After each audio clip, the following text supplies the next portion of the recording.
What's up, folks? How's it going? Welcome back to the stream. It's Tuesday. We're getting tactical as we normally do, and yeah, have a bit of an exciting episode for you this time around. Lots of exciting lists at the top of the 40k metagame.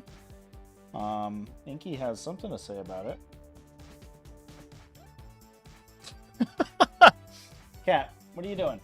Are you going to be on the podcast? Are you a guest host? No, she's leaving. All right, well, fair enough. Sorry about that, everybody.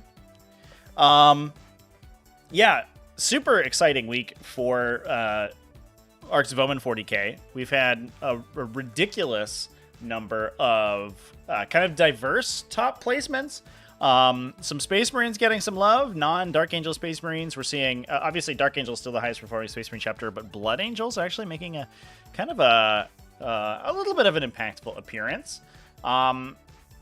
A lot of Drukhari as well, which I think was I didn't quite expect. A little bit of Leagues of Votann, a little bit of Tau, and a lot of Genestealer Cults, which I think everyone was probably expecting.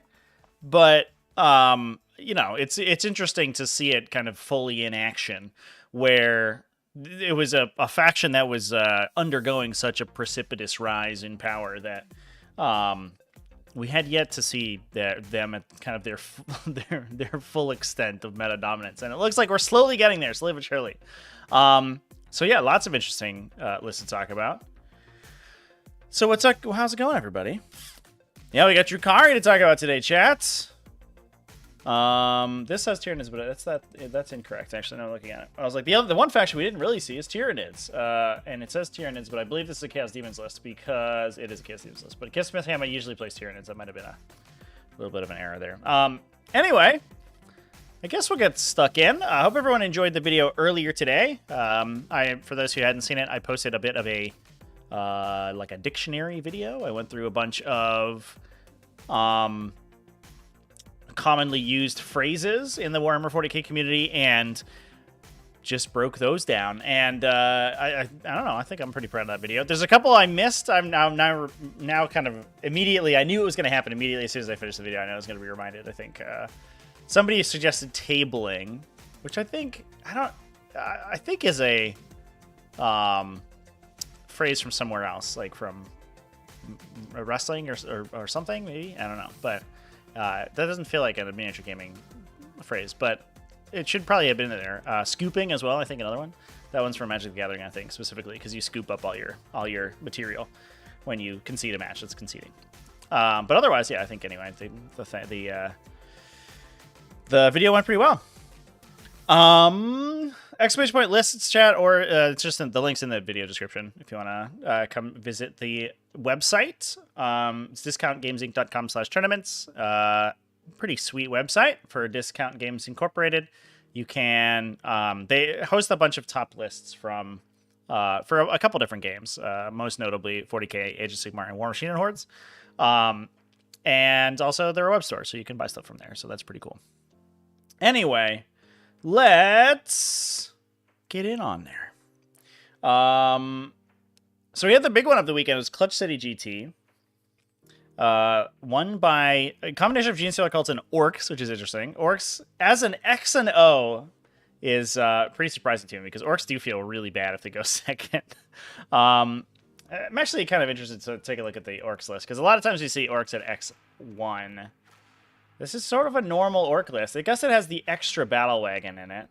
So it's Goths like normal. So you get Zag struck, which is important. And then we are also taking Gazgold Magaric Sarka, so that's interesting. 3 units of Beast Angle Boys, 3 units of Squighog Boys. These are big Squighog Boys, 5 apiece. And the battle wagon and 2 kill rigs. I wonder if we're just putting Gazgold in the battle wagon. That feels kind of dangerous, right? If you roll a 1 on the battle wagon, does Gazgold just die? He does, right? I guess you put Makari in there and Makari eats it. That's what the isn't that the technology? I believe that's how that works. But otherwise, I think you could put Beast Snaggers in it, maybe. I assume that they don't have a restriction against embarking into battle wagons. But I guess it is a little bit more resilient than normal Ork lists, so it does make sense that it would go a little bit farther. Usually you see the 3 Squig Hog Boys, and those get basically one-shot by, like, anything. But 5 is a little bit tougher to kill.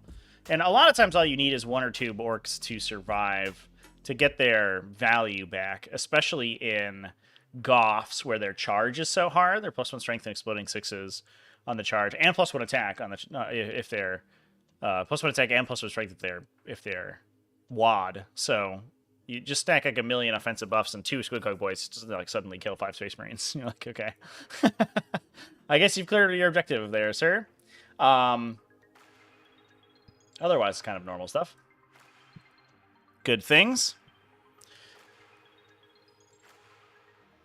Just a 1 in 36 chance to lose both.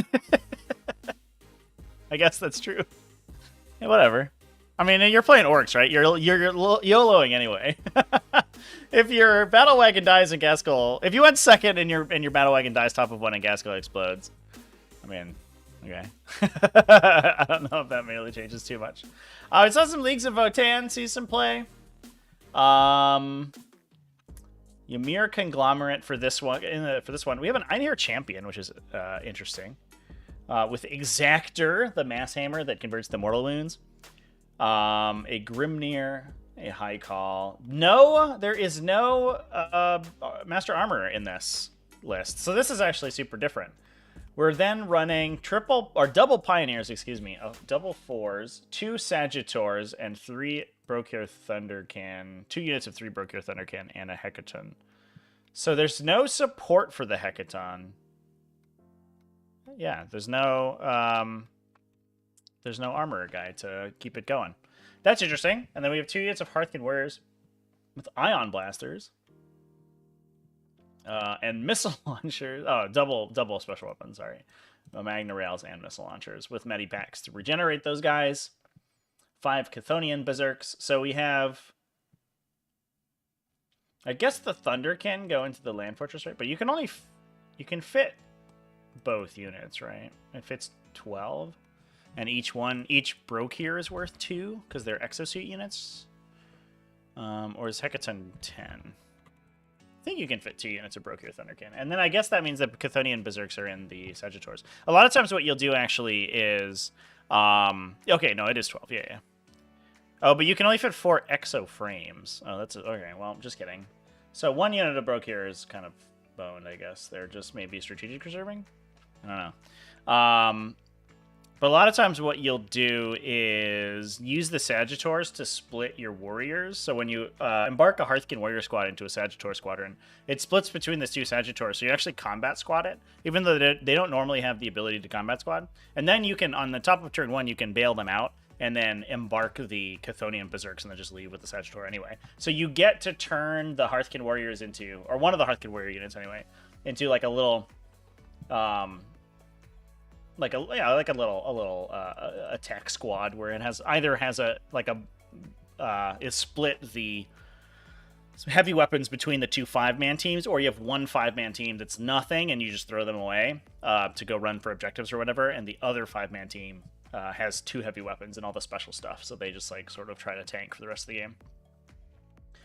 Which I think is cool technology. And Sagittor ATBs are, I think probably one of the more powerful units in the Codex anyway. So it is nice to see those guys see some play. Dark Angels, James DeCunzo. I believe this is Legolas over from the Discord. So I think this is a Tactical player over here. 2 Talon Masters in this list with Samael. I think we may go back to skipping all the Dark Angels list, though, to be fair, chat. This is like sort of a normal Dark Angels list. Look, there's a bunch of Land Speeders, and then there's 2 units of Deathwing Terminators. Okay, cool. Really, breaking the meta wide open with our interesting picks here. Good stuff. Wrote a lot of double 1s on charges. Well, that is a little bit of like selection bias, though, right? Because you also roll a lot of charges, so your chance of getting double 1s is really... I mean, it's pretty reasonable, right? You're going to roll a couple double 1s if you roll, over the course of your 40k career, thousands of charges. But how many times do you have to roll for exactly 2 models to disembark a transport? It's not that many. Matthew Tweedle with a World Eaters list.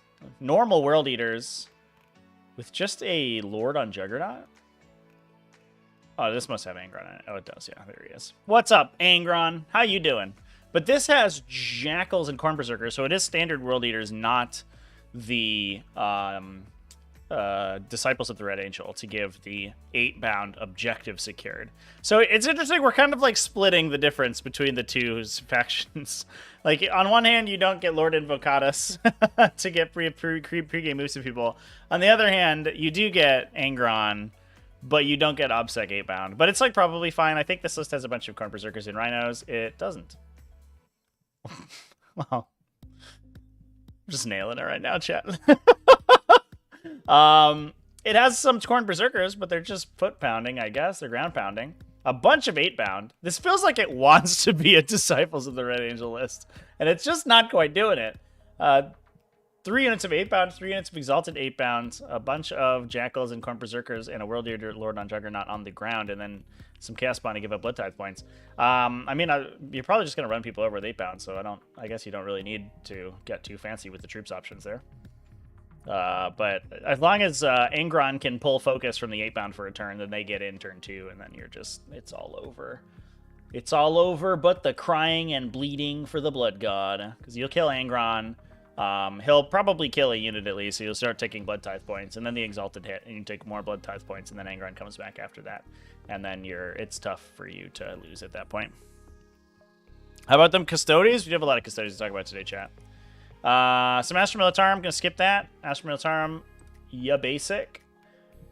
Kitsmith Hannah moved from playing Tyranids, no longer playing Tyranids, actually playing Chaos Demons, so that was a mistake. And this list is pretty wild, actually. I believe that this event was, if I remember correctly, streamed by War Games Live. And I believe that this list was streamed, if I remember correctly. So you can go check that. Go check the games out over there. I didn't watch them too closely, unfortunately, so I didn't see everything that happened. But I do remember seeing at least one Shalaxi Hellbane on stream. So I wonder if it was Corkin over here.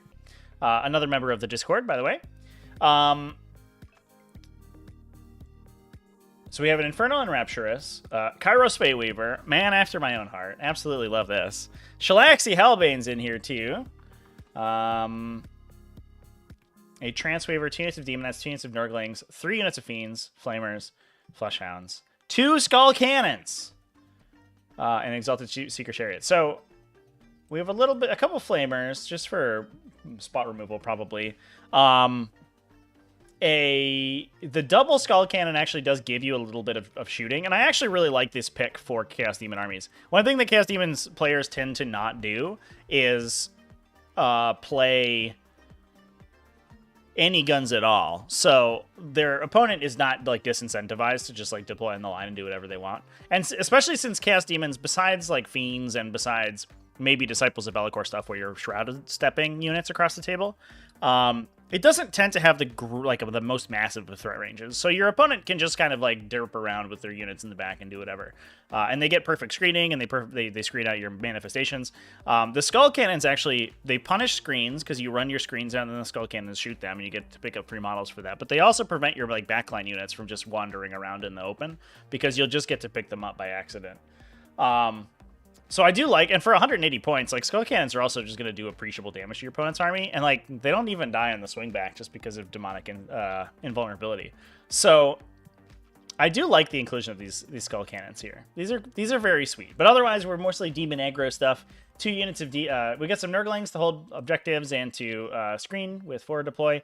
A bunch of Fiends to be aggressive. Some Demonettes to teleport onto people's objectives, and then just all behind that is just a 2 big stompy character Greater Demons, which is sweet.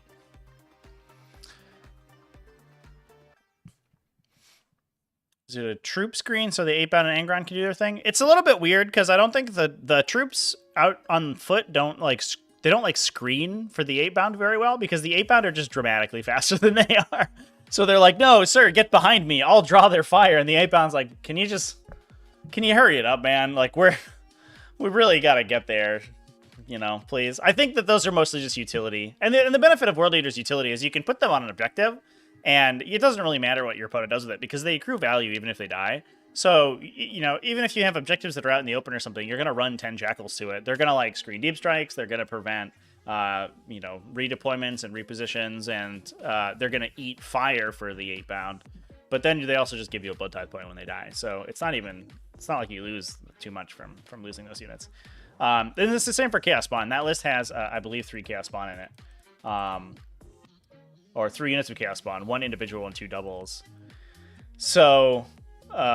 you have like a lot of these little tiny outlets to give up Blood Tithe points to then respawn Angron infinite times, which is cool.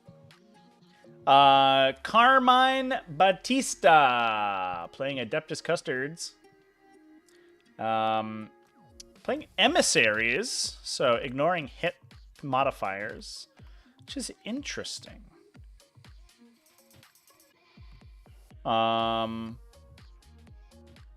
Cool. This list is like going hard. We have Inquisitor Kotiaz, which is interesting. So he gets you a Psyker. He's pretty okay in melee. He's got a Thunderhammer. And he also gives you, he has the ability, he has a little like strength 4 AP0 gun, which is his Eagle. And he has the ability to shoot Deep Strikers that come in near him. So you can kind of like, if your opponent has like trash Deep Strikers, you can kind of fight them. But I think he might just be in there for a nice inquisitorial addition. So we have a Knight Centura, just as a singleton infantry. Dawn Eagle, Shield Captain, and Trajan. 2 individual Alarius Custodians and the 10 model Warden Squad. Now, I don't know what the synergy is between Emissaries and the Warden team.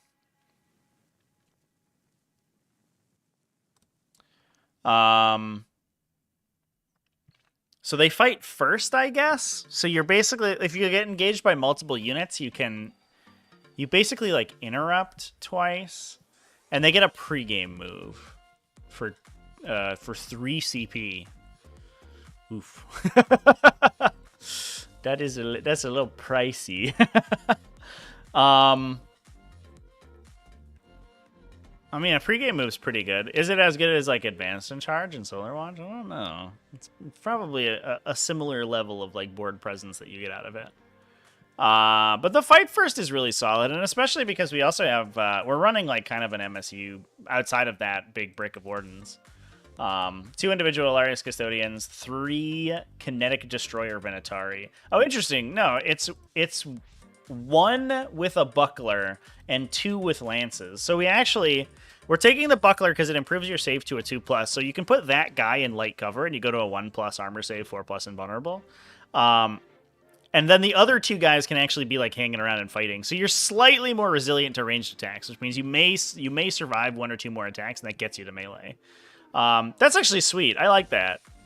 That's kind of classy. That's some technology right there. I appreciate. And the fact that you have so many of these means that you can get, if your opponent sort of, you know, overextends into you, you actually just destroy them with like free interrupts basically. But Custodians like have a 1 CP interrupt anyway, so I'm not entirely sure about that. Maybe if there's a Custodes player in the chat here, you can elucidate me a little bit on the Emissaries Imperatus technology.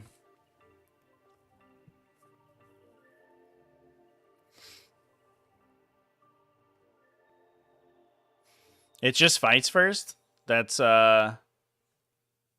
Venatari have a base 3+ save, but if they have the Buckler, they go to a 2+ save. Chat.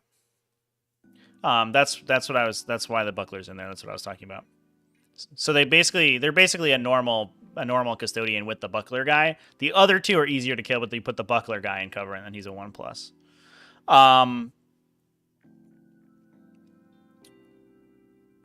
Yeah, I don't know. It's an interesting pick. I think most of the time I see Emissaries Imperatus, it's like using ranged attacks more aggressively. So you have like tons of Sagittarium Custodians. Those things can impose like -3 to hit on themselves. That then all just gets ignored entirely by the Emissaries trait. And you see like you know, Caladius Grav tanks, which would normally be have trouble with the with dense cover and things like that.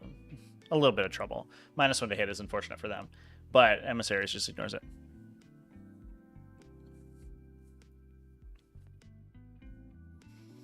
You can 1 CP heroically intervene and then fight first with Adeptus Custodes. Do they not have the interrupt as long as they're on an objective?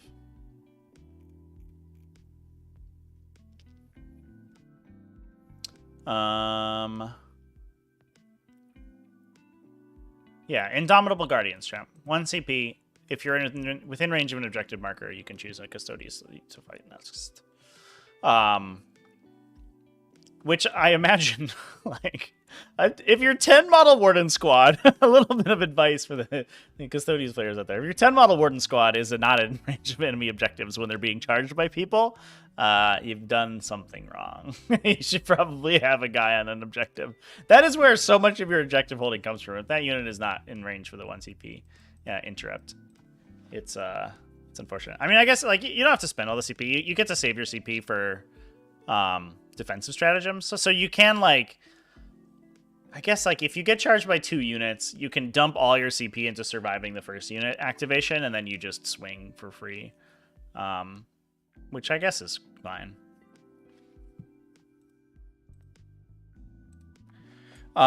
Anyway, it's nice to see other sub-factions come out. This list is a little bit different. I like that it's still, like, the Warden star, but it's not quite as all in as the previous Warden build that had like the Solar Watch Warden build that was like 20 Wardens. It's a little bit more well-rounded. It's very technical, and that's something I appreciate about lists.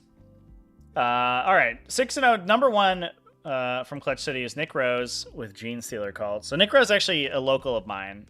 He's a real like old OG 40k player and played back in like the annals of like 4th and 5th edition.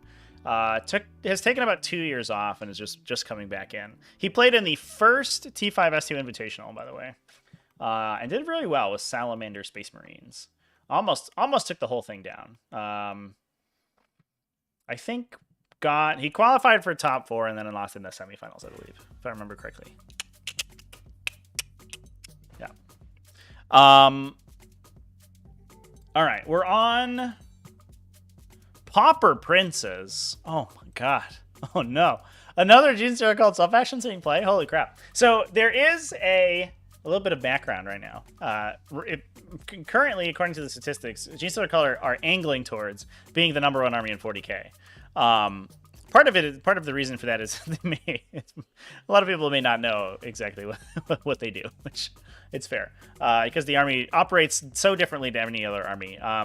They're very difficult. I would say almost impossible to alpha strike,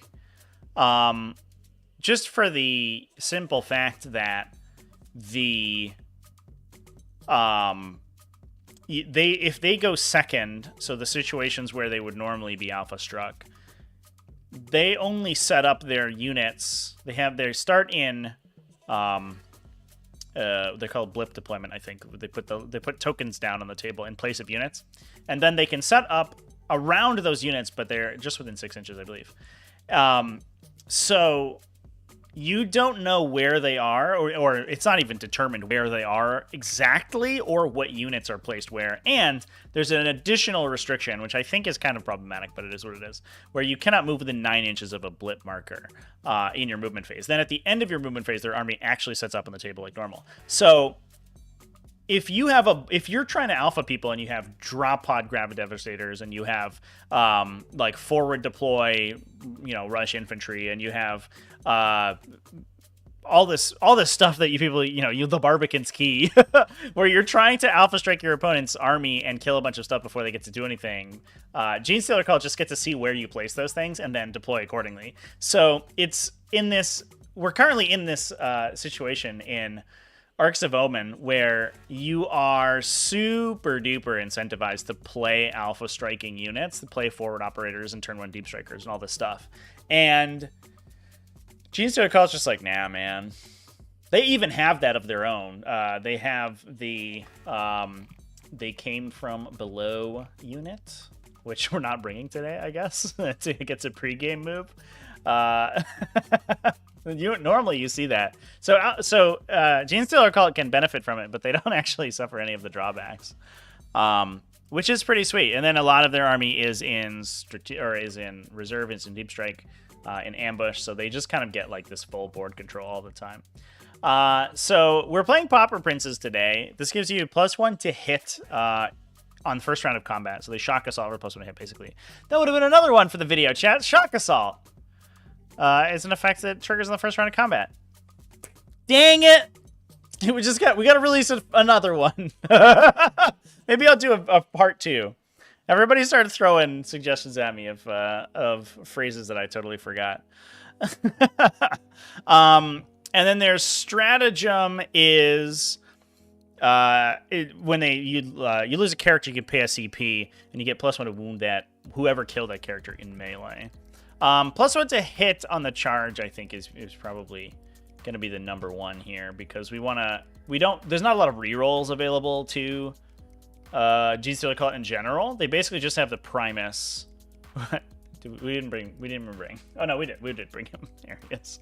What's up, buddy? And that's not, like, he doesn't usually affect too much. I think you can get rerolls from a killer morph if he kills someone too, and that's most of the rerolls that you get. So getting +1 to hit, sourcing +1 to hit on these guys is pretty big. So there's a lot of units, there are models in this list. 2 max units of Adel and Jackals, and we do have an Acolyte Icon Ward to heal them. And then 1, 2, 3, 4, 5, 6, 7. 1, 2, 3, 4, 5, 6 units of 5 Acolyte Hybrids with a mix of weapons, mostly hand flamers. A big smash unit of Acolyte Hybrids with 4 rock drills, and then 3 units of Neophyte, or 4 units of Neophyte Hybrids. So we're at what? We had how many troops do we have here? 1, 2, 3, 4, 5, 6, 7, 8, 9, 10, 11? Can you do that? How many troops can you have in Arcs of Omen detachment? Is it 12? Is that the maximum number? Oh yeah, it is 12. So we've almost maxed it out. I don't know if I've ever needed to check the maximum number of troops you can take in a list, but I guess we're there now. So just a billion neophytes to shoot at people. Seismic cannons and grenade launchers on those guys. Man, I feel like this list is going to be missing its industrial affinity, something fierce though. That Pauper Princes is really that's an off the wall selection for this list. I mean, clearly it works. There must be some technology that I'm not aware of in this situation. Let's look. So this is the faction-specific reliquary, or the relic, and it gives everything core units and 6 in invulnerable save. So I think that's kind of the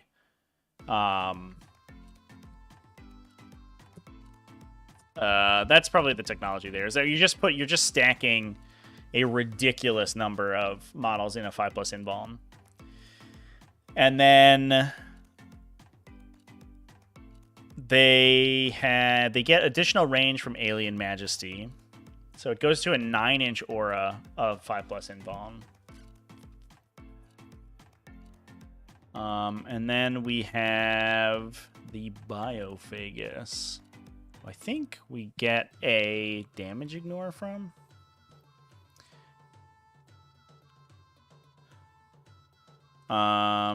We can grant a damage ignore if he enhances a unit, and I think that Alchemist Supreme starts an enhancement on a unit. So we can basically, we're doing like a tank build basically with these huge neophyte bricks. So we have like units of 20 neophytes, a lot of little units of acolytes that get the +1 to hit on the charge, and they have hand flamers. So they can just do utility stuff and skirmish for things. And then we're just yeeting like dozens of neophyte hybrids into a 5+, or 5+ invuln, 5+ damage ignore. which is tough to chew through. Speaking from experience, I mean, that is one of the Tyranid lists that's solid right now is like a Leviathan brick that does literally the same thing, but with Termagants, who, let me tell you, do not hit as hard as Neophyte hybrids running seismic cannons and grenade launchers. So that's really cool. Man, I think the current thinking right now is that Genestealer Cults are very strong, but like a lot of times they kind of got pigeonholed into one or two specific builds where you're either the custom cult creed where you had, you know, I'm playing War Convoy and Industrial Affinity and the Stalwart subfaction ability, or you were playing Twisted Helix, and those were basically the two. But this is definitely a third archetype where you're just leaning so far into your guy's ability to survive that like you just blast on objectives for ages, and it's all objective secured, it's all troops, so you have can you kill 100 models with you know, ridiculous defensive stats off an objective? And the answer is most likely no. That's super cool. David Sokolowski was playing Space Wolves against him round 1.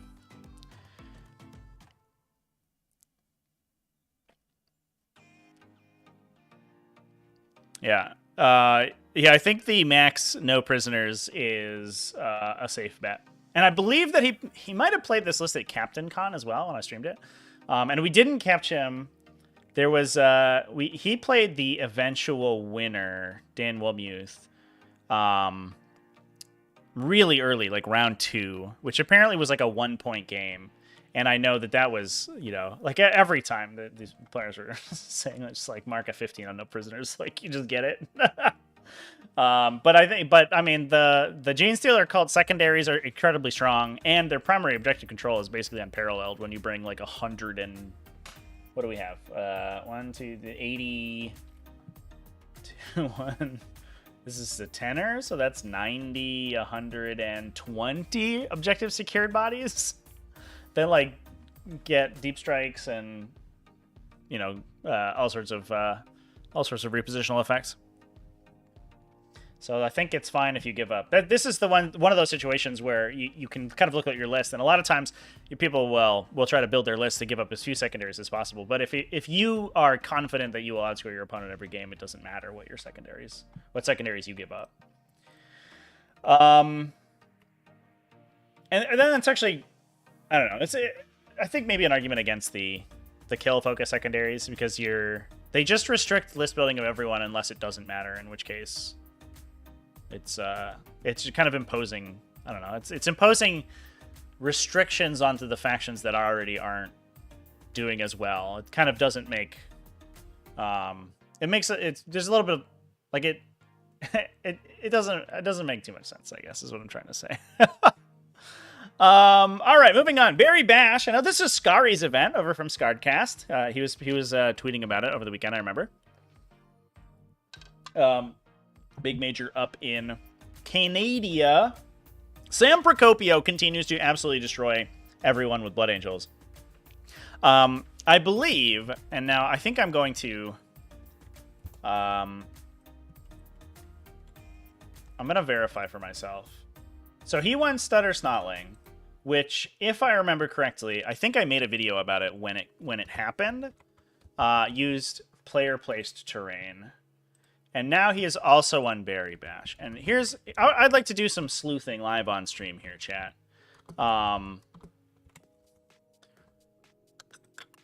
Here's the Facebook page. I found it. I'm going to find and see if it has a player's pack. Because the question I have is whether or not... Okay, I have to share this Facebook page because it is adorable. I have to applaud Scar on his commitment to the Drukhari bit, because all of the prizes, I guess, are like Drukhari weapons. you get a Jin blade if you win.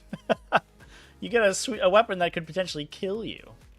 But I think that there is here's the player's pack. We found it.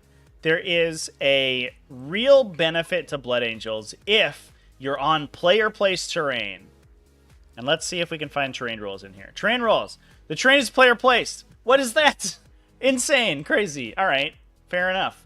And I think that it seems to me that Blood Angels are in general struggling pretty hard, specifically outside of player place terrain. Now, to be fair, the sample size for this theory is very, very low because we're basically looking at the Las Vegas Open, which is an entirely different tournament format. It used the Nephilim format. It was pre-FAQ. Everything was different. Blood Angels themselves were dramatically more powerful, if less numerous, because their stuff was more expensive. But that was on player place terrain, and Jack Harpster won it. There were a couple upsets in there. There were some close ones. At one point, he tied a game, and then the score got reversed and stuff like that. But like, if you watch his last couple of games, they were not difficult. They did not look like difficult games. It was mostly his opponent sort of wandering around the table for a hot minute, and then Sanguinary Guard charged their entire army and killed them. And that was, I think, because he could place terrain however he wanted, either to prevent uninteractable terrain from being placed in the middle, and also he can set up his own sort of jump points. Now, I wonder if Barry Bash here also uses the same rules, the same terrain. Oh, look at this, chat! So this is what I made my video about. The vehicle bay door wall is the greatest piece of terrain ever made by a single human. And partly is because it has these huge doors in it that you can like move actual vehicles through. So despite the fact that it's breachable terrain, and normally you couldn't be able to move non-infantry beast or swarm units through the walls, this one you can, because you can go around the side. But that also means that unless they're using WTC anti-wall screening, which I actually have no idea. That is also a huge benefit, I think, for Blood Angels. This is like good. This is actually good player place terrain. The downside of FLG player place terrain is that if you have an objective in the center, the player who gets to place the first piece of terrain is just going to put a ruin like this, so that it has a little corner on the objective, and they can like wall screen it off basically, and be like, "Aha! I'm going to hold the middle, and you can't interact with me unless you give me units for free." And it's really toxic. But it looks like they actually just pre-positioned the central terrain, so you can't do that, which is wow, incredible! An intelligently thought out player place terrain format. Amazing. But I think that Blood Angels benefit greatly from the ability to interact with ruins, whether the ruins that I think, like this one, are very intelligently constructed, such that melee and non-infantry units can like actually move through them and can fight through them, and also player place terrain I think also benefits them. Not to mention the fact, before we go too far, that Sam Procopio, by the way, is a phenomenally strong player. Absolutely insane 40k player, and incredibly good. Mains Blood Angels almost exclusively, so incredibly good at Blood Angels too. But I think that also it helps. Yeah, when you have tools from given to you by the tournament format, that certainly, using those to the best of your ability is something that you should be doing for sure. All right, we have we're back to the Visage of Death Chapter Master. So he's got Soul Warden, so the 5-up damage ignore against mortals. And then he has Rites of War and Visage of Death. So within 3 inches of him, you lose Obsec, and within 6 inches of him and he himself, you gain Obsec. So he just charges into the middle of an objective basically and hits almost the entire objective with an anti-Obsec aura. And then, because he himself is Obsec, he can single-handedly take objectives. It also helps if you have a bunch of other friends over there too, but he will just do it himself also. We have a Sanguinary Priest with Teeth of Terra, 3 Infiltrator Squads, some Death Company Marines, and Sanguinary Ancient with Wrath of Baal. Now, I think the interesting thing about this guy is that a lot of times, because he's a movement buff, you don't need him in the late game. So a lot of times he runs up next alongside this Chapter Master. And you'll see both of them charge something, and then the Sanguinary Ancient, like Angel Sacrifice, to force the opponent to fight him. He's got a Death Mask, so he's got a -1 to hit effect built in. So sometimes he doesn't die. Usually he does. But he just pulls all the focus from the other characters for a turn, or from the Sanguinary Guard. And your opponent like dumpsters this idiot character you don't care about anymore. And then your Chapter Master gets to continue stealing their objectives. 3 units of Sanguinary Guard, 3 5s with a mix of Inferno pistols. Nope, just all Inferno pistols. A Vanguard Veteran squad. Oh, we're back to Vanguard Veterans with power swords. Trying to keep them cheap as chips over here. I think we're mostly using them for their Inferno pistols, to be honest. a Scout Squad, 2 units of Assault Marines, and a set of Armiger Helvrins. Huh. Oh, with Mysterious Guardian. There it is. So turn 1 Deep Strikes, chat. So even if you're playing Space Marines, you don't even need to take drop pods to turn 1 Deep Strike. You can just do it in Armiger Helvrins. So they can come in on Strategic Reserve on the top of the first turn. Because they are great. And then shoot somebody to death. Sweet. Yeah, and I think... excuse me, chat. Ooh. Oh my gosh. I'm tired. Jeez. That's something that Blood Angels don't take too often, and we just talked about it with the Chaos Demons, where we're, you know, meshing with all this melee and short range stuff, meshing in some long range guns, just so your opponent doesn't get to do whatever they want, certainly helps. And Blood Angels don't typically synergize with weapons, ranged weapons that well, so having it come from armigers that you can like pay 1 CP and Gene Rot Might, the whole brace of them or something, is pretty solid. They're just a generically good unit, it turns out, Armiger Helvrins. Their gun is very appropriately statted to kill a bunch of stuff in the metagame. Where can you get that terrain? That stuff specifically? That I do not know. I'm sorry, chat. I wonder if they say.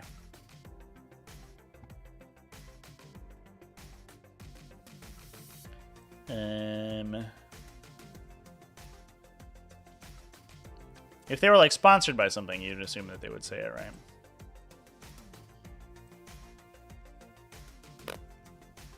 Doesn't seem like it is. Recommendations on where you can get terrain for practice. So we are, at least our in-person live streams are sponsored by GameMat.eu, and they have good terrain. I got a bunch of it back behind me over here. You can't really see it, I think, on this live stream, but it's pre-painted and makes very good terrain for the just setting up kind of a standard layout. You can set up a pretty good US Open kind of layout where you have 4 big ruins and then a couple smaller ruins that you as like a sort of assemble from the other pieces. And it's all pretty modular, and some of it can deconstruct. There's also, if you want to get like a little bit in the weeds too, stuff like Terrain Crate is pretty cool because there are like sci-fi packs you can get which are entirely modular, and they're just like panel constructions. And you can assemble those together. And Snot Goblin Gaming just had their Kickstarter, but I don't know if their stuff is available yet. They have another modular train set that we were sponsored by a little while ago. Those are all pretty good. All right. Continuing to talk about Barry Bash. Devin Swan, another T5SU Invitational winner. 4-1 over here at Barry Bash. He's playing Esper Militarum, though, so yeah, boring. We're going to talk about Mark Wang, though. Playing some Emperor's Chosen Adeptus Custodes. Let's go. Voidsmen at Arms are coming back, chat. You love to see it. With the free rotor cannon and a dog. Let's go.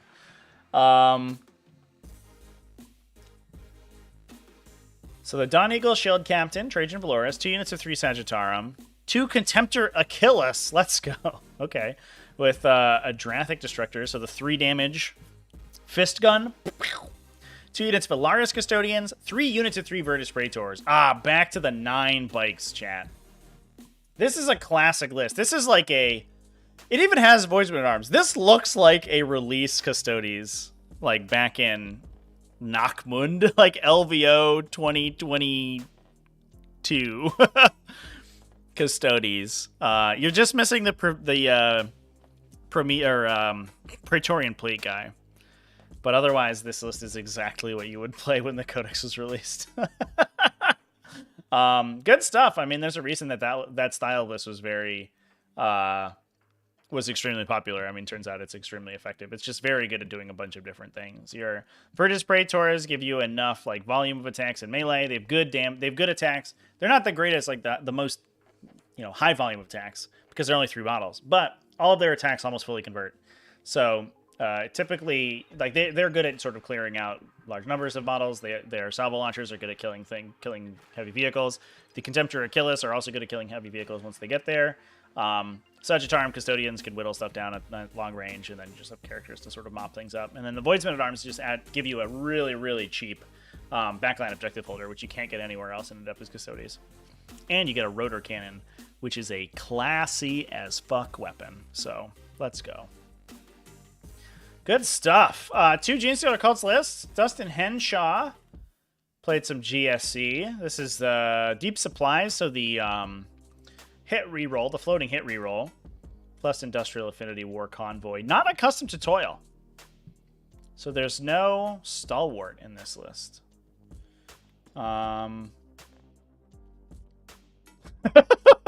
Just a sea of 5 model Acolyte hybrid squads. Oh my god. These lists are going to become like the new Harlequins, where Harlequins were like, they would print their list out and it would be like 10 pages because it would just be like, dedicated transport slot, Starweaver, 2 shuriken cannons, Starweaver, 2 shuriken cannons, repeat 9 times. Go to the troops, troop, 2 neuro disruptor, 2 fusion pistol, repeat 9 times. That's really like, that's the that's the vibe I'm getting here from these GSC lists. It's just pages and pages and pages of Acolyte hybrids. Calm down, Genestealer Cults. You're killing me. 4 Goliath trucks. One of them comes out of Strategic Reserve on turn 1, which is pretty sweet. And 3 units of through Goliath Rock Grinders. So this is another different build, chat. Because normally you'd see the Acolyte hybrids and you see this is a kind of a normal cult creed. But the reason that we're not taking Stalwart is because none of these Acolyte hybrids start on the table. They all start in transports if they're not in Strategic Reserve. We have Hand Flamers, so they can shoot out of the top of the Upatop transports. Yeah, and I think the Goliath trucks carry 2 units apiece. So we can carry 11 units, and I think that's how many we have. 1, 2, 3, 4, 6, 7, 8, 9, 10, 11, 12. So one either starts on the table to do banners or something, or probably deep strikes. And then you're just dropping all the other ones into trucks. Trucks and rock grinders. I'm just going to double check that the rock grinders do have a 5 model transport capacity, which I believe is the case. It is. Or it's 6. It's 5 in a character, probably. A Patriarch takes the space of 5. So, if you wanted to put your Patriarch in your Goliath Rock Grinder, it would take up almost all the space, but not actually all of it. Just almost. Well, cool. That's kind of a... That sounds like an absolute pain to deal with. I mean, all of these vehicles are 10 wounds with a 6-up damage ignore and -1 damage. So they're really like... When it comes down to it, they really feel like they're probably... I don't know. At least like 15 wounds. They're probably at least 50% harder to kill than their actual profile would suggest. Because you look at them and they're like T6, T7, 10 wounds, and you're like, okay, whatever. But then they have that -1 damage from rugged construction, and then also on top of that, the damage ignore roll from War Convoy. And that gets obnoxious to kill. At one point, I think they had a -1 to hit stratagem too, but I don't believe they had that anymore. I think that was the old codex. Yeah, I think that's gone. Anyway, good stuff. TJ Lanigan also playing Genestealer Cults. This one's the classic build. So accustomed to toil, cold-eyed killers. So we get the 6-up ignore on vehicles and bikers. We get the ignore penalties on industrial weapons. This is rending, 1 AP of rending. So 6s are +1 AP. And then accustomed to toil is the Stalwart effect. And then, yeah, just a bunch of bricks of neophyte hybrids, piercing Genestealers, 3 Saddle and Jackals. Honestly, I think in the future what we'll probably do, especially if Genestealer Cult get more popular, which it looks like they are, we'll just look at the sub-faction ability and like talk about that, and we'll probably skip the list, because the list is mostly just like ad nauseum copy-pastes of neophyte and acolyte hybrids. It's just a question of like what proportion you want of each. Now, I think also there was some weirdness, I believe, in the final placements here, because I think both these players tied, but I think they tied different people. I don't think they tied with each other. It wasn't like a tie in the finals. I think they both won their finals game against other different people, and then so they both went undefeated, but with a draw on their record, which is highly unlikely. Mid to con Grand Tournament 40k. This one's won by Adepta Sororitas, who is another faction that is. I mean, this is like, it's cool, right? Everybody, like, we're seeing these factions like Leagues of Votann, like Drukhari, like Adepta Sororitas, that people are like, can't win, just sucks now. Got shafted on, lost AOC, got shafted on secondaries, garbage tier, 5-0. Get out of here. And I think it goes to show you. I feel like I say it a lot, but like we are actually like legitimately in like kind of a golden age for competitive 40k, at least in terms of faction viability. Some of it I think might be that the format is very swingy right now. So some of it's like, well, if you go first every game, you'll just win a bunch. And if you watched my stream games recently, that has happened a little bit. Where you're like, well, we're all to go first, and then we'll pack it up after that. And that can mean that anybody can kind of get to the top. But it also, I do think, legitimately means that we are in a format where, beyond the alpha strike capability of factions, there are a lot of factions that can compete. In fact, probably more factions have a reasonable chance of winning a 5-round event than has ever been the case in any format of 40k ever before, which is kind of insane. All right, so let's talk about Adeptus Sororitas. We have... we've talked them up enough. They are in Order of Bloody Rose, so I actually don't know if there's going to be that much to talk about here, to be honest. But we haven't talked about Adeptus Sororitas in a couple weeks, so we might as well get into it.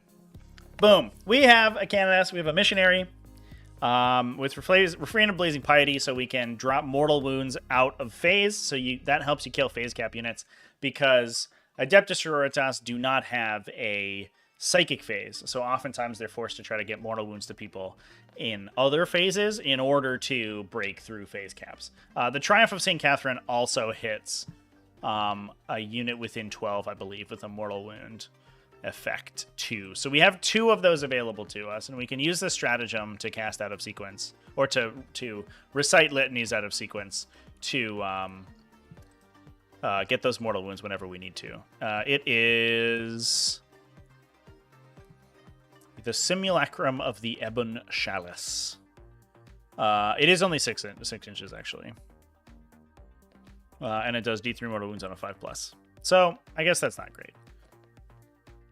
That one is shooting phase, and then the Missionary is a command phase or whenever if you use a stratagem. So you have like 2 separate instances. You can also take, if you want another instance, you can take Ephriel Stern and Kaiganil, and they do another movement phase ping as well.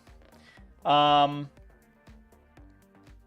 Vahl, Triumph of St. Catherine, 3 units of Celestian Sacrosancts, 2 of 5, 1 of 9, a Dogmata, 2 Crusaders, a Repentia Superior, 2 units of Repentia, 1 of 8, 1 of 7, 3 units of Zephyrim, and 3 Retributor squads with multi-meltas. Oh, one has heavy flamers. That's kind of sweet. We have a Sororitas Rhino. So we can do a little bit of an alpha strike ourselves with the Sororitas Rhino. It can pregame move in Adepta Sororitas, and you can like dump the... I guess we're not putting Repentia in there. Sometimes you see a 5-model Repentia squad to go in with the Retributors, but you can just like dump the heavy flamer Retributors and then move forward and cook a unit, which is kind of sweet. If we have a combi Melta as well, the existence of a combi weapon in a Retributor squad actually unlocks Holy Trinity, so you can get +1 wound on these ladies too. Good stuff. Dark Angels, you basic. We're skipping you. Morton. I don't know how to pronounce that letters, chat. Is it Horby? Herbie? Herbie?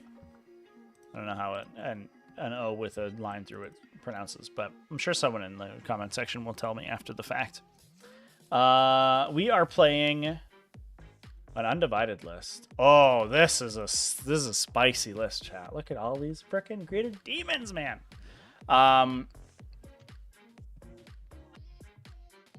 don't know who the warlord is in this list. Oh, I guess it's the Lord of Change. So he's got incorporeal form and impossible robe. So he's got the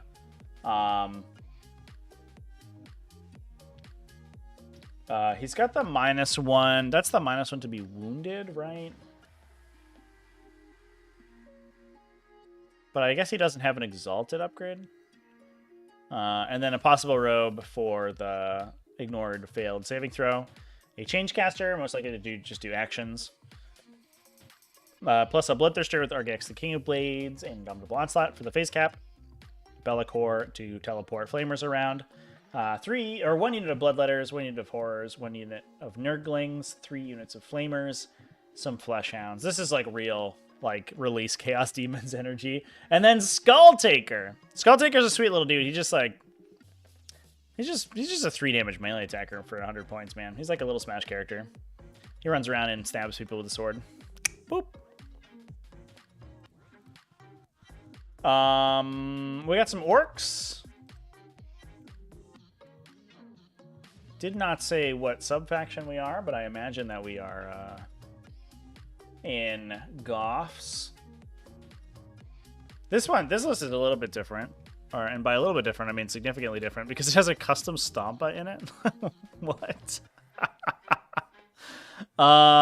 So, 2 war bosses. I think we have to use heroic support, right, to take 2 war bosses. They're normally restricted, if I remember correctly, 1 per detachment. Then 3 units of 10 boys, 2 units of 10 Gretchen, 2 units of 5 commandos, 2 units of 5 storm boys. So that's all normal stuff to begin with. And then we go kind of off the deep end. 5 Ludas with big shootas. Okay. And then 6 Death Dreads, a 3 and a 2 and a 1. With big Krumpas. Which I'm going to have to look up, because that one I don't know. This list is wild.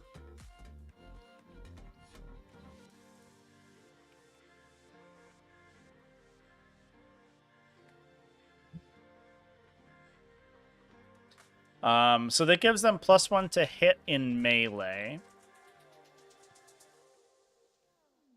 And the Death Dreads themselves, just pull up their data sheet real quick here. The Death Dreads themselves are rocking all claws, which each gives them an additional attack. So they have 7 attacks hitting on 2, summon charge. At strength 10, AP 3 damage. That's pretty good for 85 points. That's not too bad. I think the downside is that they're sort of like hilariously easy to kill. But you can strategic reserve them. You can drop pod them. Once they get there, they do good damage for their cost. They'll like probably trade up, but it's just the getting there part is the tough part, especially because they're only move 6 too. Not sure about that, but maybe they're just screening for this custom Stompa we have in the final slot here. So big boy over here, the Stompa is a 40 wound vehicle. This one has the Death Cannon, which is a 3d6 shot demolisher cannon, basically 72-inch range. A Supa Gatla, which is a DACA 24 or 16 at long range, strength 7, AP 2, only 1 damage though. And then rockets. Now the weird thing about the custom Stompa is that they're just kind of rolling a bunch of 5-ups to hit. There's not really a way to buff them anymore. Whereas previously you could give them hit rerolls with Visions in the Smoke. You could give them more DACA, so their DACAs exploded more often. And you just don't get that anymore. So they're mostly just like a big shooty boy. But if you can roll 5-ups to hit, it's like kind of fine. That's a pretty wild list.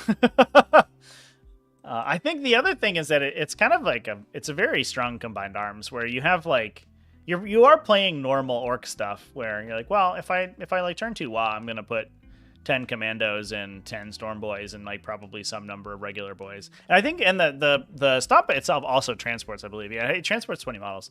So 2 of these boys squads are going inside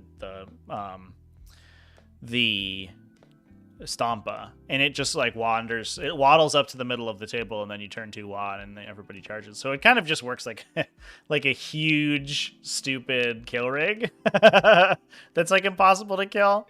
And then like while you're dealing with that, there's also 6 death dreads wandering around.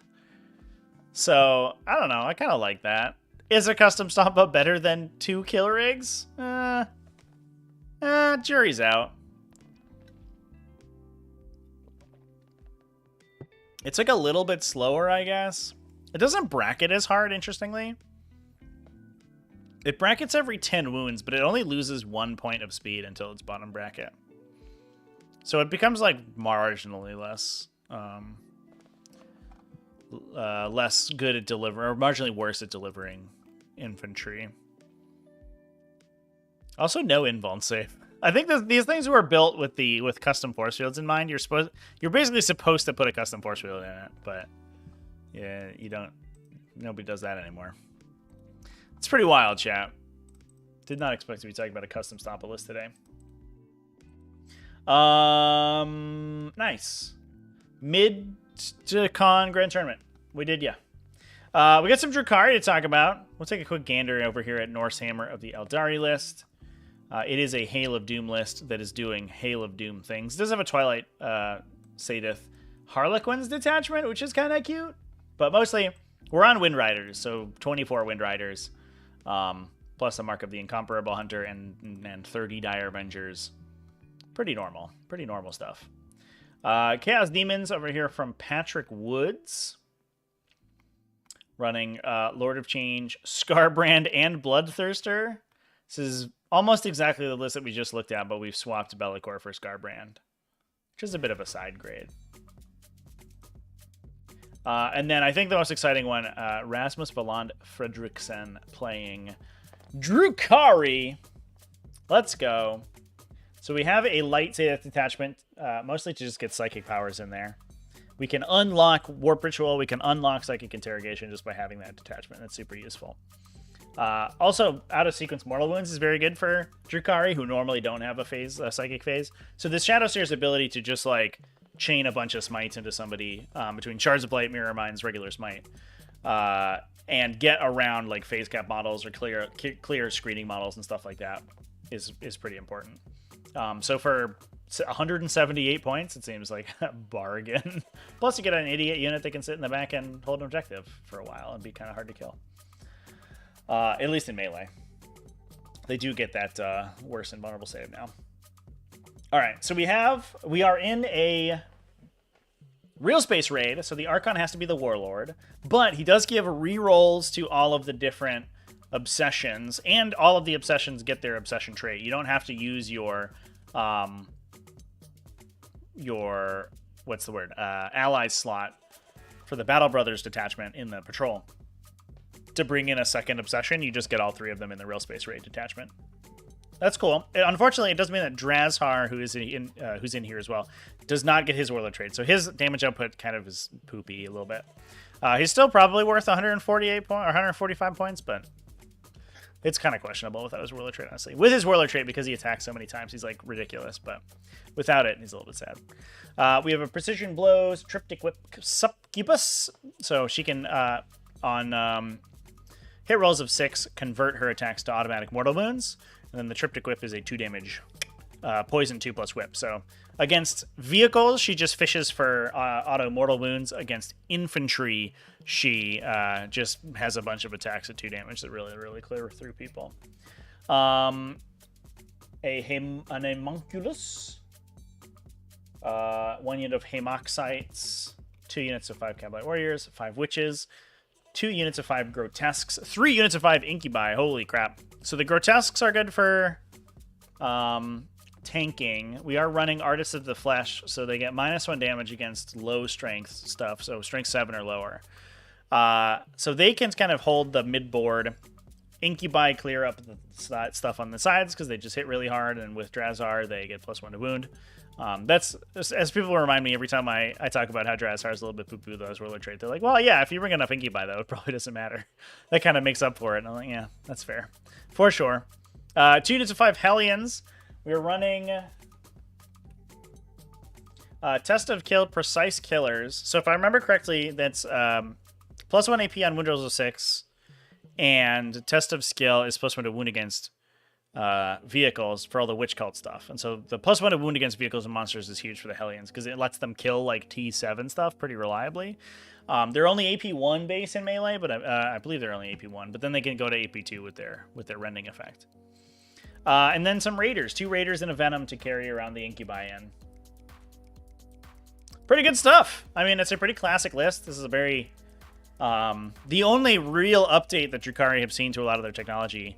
If you're not playing like the weird like Phantasm grenade launcher build, is taking these allied Harlequin detachments in to get yourself access to psychic powers, and I think that's a really interesting upgrade. The other thing that you can do is also take Enrathi units, which are the Eldar Corsairs, and they also give you access to psychic powers, and they give you access to the one that regenerates CP as well, which is also a problem that Drukhari have had traditionally. So the Eldari Codex really shores up a lot of Drukhari weaknesses, which, I mean, clearly is working out as they just went 5-0 at a tournament. Maybe I'll cover Drukhari at some point in the not too distant future. I think I may do, we have some Death Guard to talk about momentarily here in chat. I may talk about some Death Guard as well, because I think that's a topic that a lot of people would want to see more dedicated content on. So, I think that may be a tech talk video this week. Corsair Open got won by Ynnari.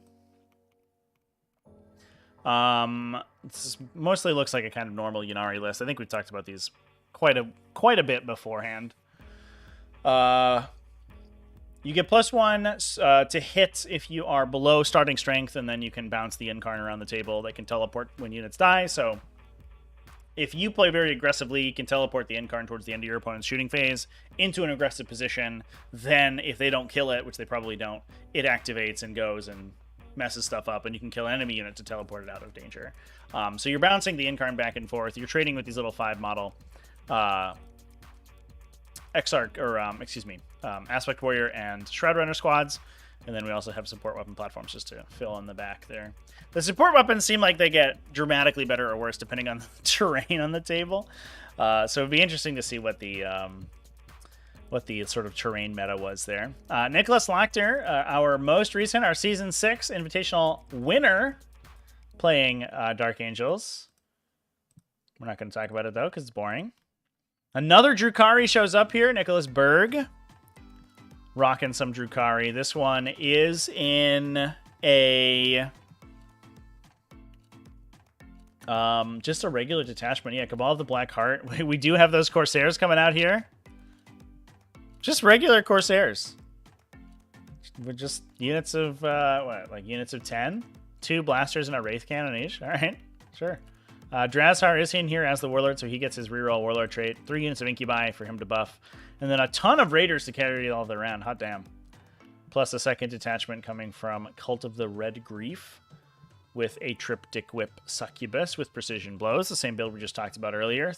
5 Mandrakes, 5 Witches, 3 Venoms in which to carry them. Good stuff. This one's much more classic, I think. 2 Ravagers as well. Oh my god. We are bringing Phantasm grenade launchers, but we're not all in on the combo. We don't have the we do have Grizzly trophies, so you can reduce enemy leadership within 6 inches by 2, I believe, with the Grizzly trophies. And if we do we have those on the Venoms, we do. So we can push the Venoms forward, and then we do have Phantasm grenades on all of the Ravagers, so they can all kind of pile mortal wounds onto people. So that's kind of cute. We didn't go all the way and put the Homunculus Coven subfaction that reduces leadership as well to give -3 leadership, but yeah, we could have. The potential was there.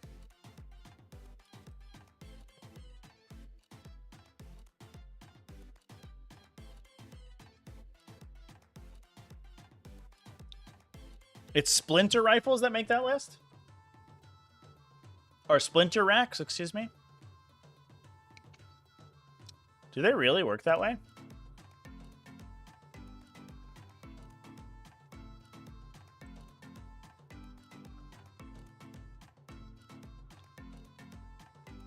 I would laugh. That sounds amazing. If Splinter Axe buff shuriken weapons.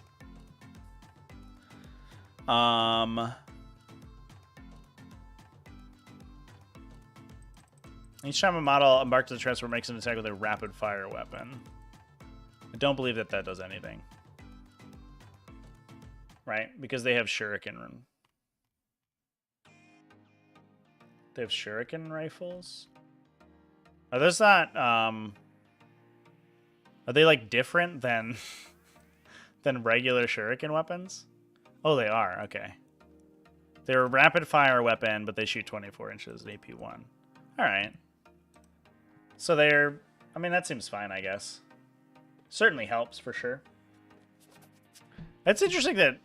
What is a guardian... Or like a shuriken catapult, right? Is the actual Eldar one?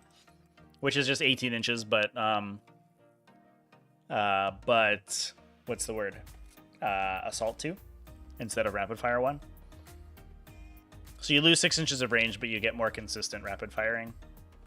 So I guess you can kind of like, you play like a, you're like a cheeky, a cheeky shuriken catapult if you have that splinter rack, because you get the full shuriken catapult effect out to 24. All right, well, that seems fine. And then they also have a Wraith Cannon, so the D3 plus 3 damage shot, and then all the blasters too. So it's like a ton of like high damage output weapons.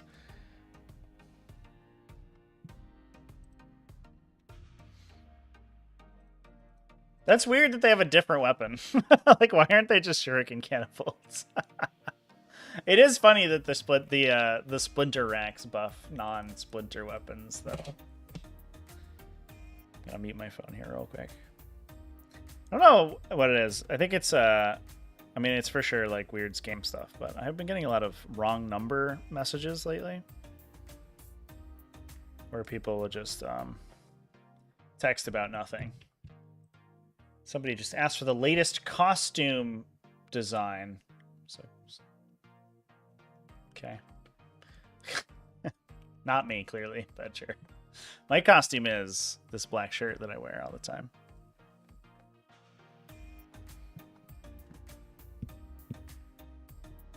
All right, moving on. We got more Leagues of Votann. This one playing Greater Thurian League. We do have the Forge Master in this one, so this one's a little bit more standard than that one that we talked previously. It has Uthar in it, so he can auto 6 a dice roll within 6. The Forge Master. So you can, Uthar, I believe, can hit, and we'll just double check this, can impact saving throws. So if you're not using them offensively, you can actually make your fortresses, which we have 2 of, like super tough to kill. Yeah, he affects hit, wound, damage, or saving throws. So he can, if you have land fortresses with Magna Rails, you can auto 6 if they hit their wound roll to then get the splitting effect that the Magna Rail weapons get. But you can also, assuming that they get a save, which they most likely do against almost every weapon because they're a 1+ armor save on the land fortresses, you can auto 6 a saving throw and then 0 out the next failed saving throw. So you can make those really tough to kill against like low volume weapons. Somebody's trying to shoot you with a railgun. Like you 0 out a railgun shot. I guess like a railgun punches all the way through the saving throw. But like an enemy rail cannon, for example, it's like AP4. You 0 out the first one, and they shoot you again, and then you auto 6 the save with Uthar. Or you can use it offensively to get the effectively mortal wound effect off of the Magna Rails. 2 units of 5 Hearthguard. That's interesting. One has Warp Strike, so it can get the free reposition once per game. 2 units of 5. Usually you see like a 7 or an 8 with Warp Strike, but this is a little bit less all-in, I guess. 5 Chthonian Berserks, 3 units of Hernkin Pioneers, and then some Thunderkin. So, like, I guess 1 Land Fortress carries 1 Thunderkin unit, and the other one carries the Berserks. So it's pretty small footprint on the ground, too. Good stuff. And then last but certainly not least, Adeptus Custodes. Let's go. We have more Custodes to talk about. Ha! How exciting. This one is an Emperor's Chosen.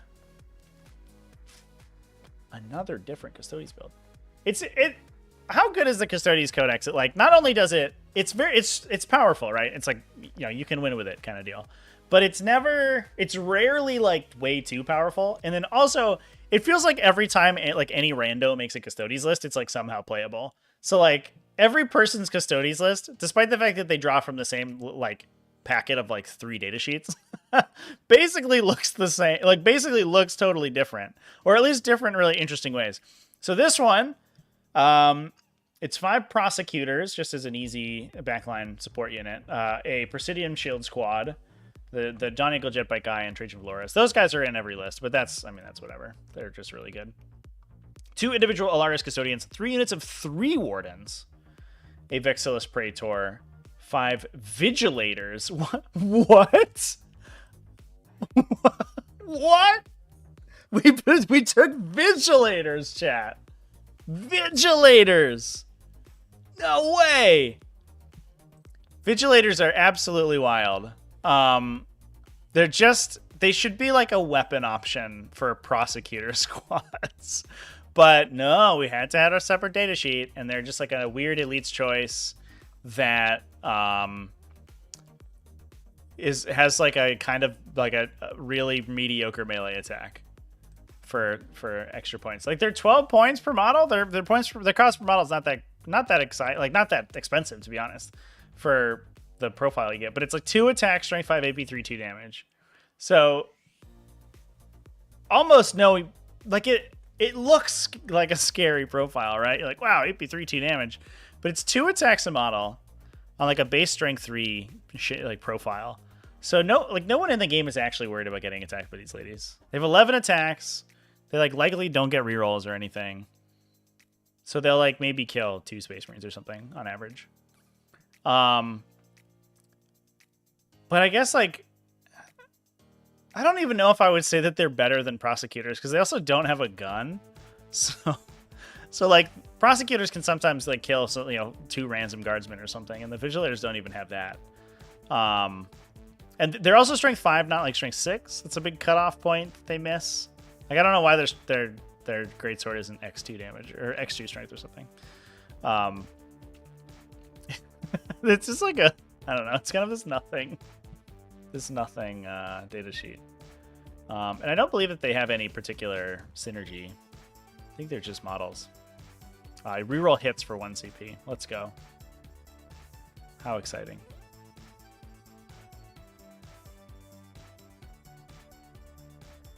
It's like 3 Blade Guard vets. Is it?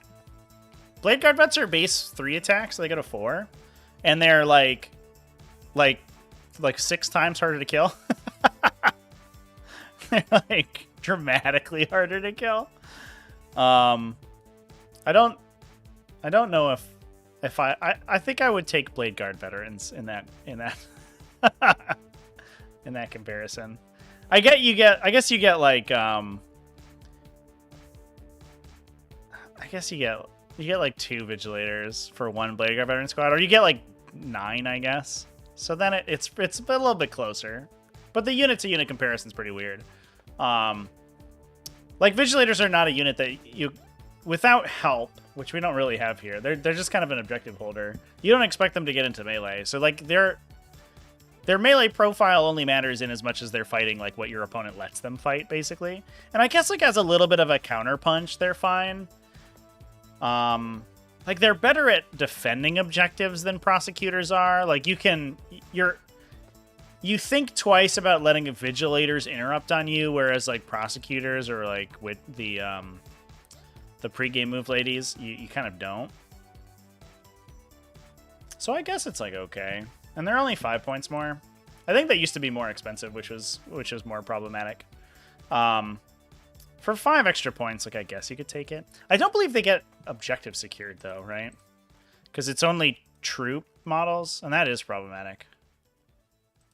So for 5 points, you lose a gun, and you lose objective secured, and you get a better melee profile.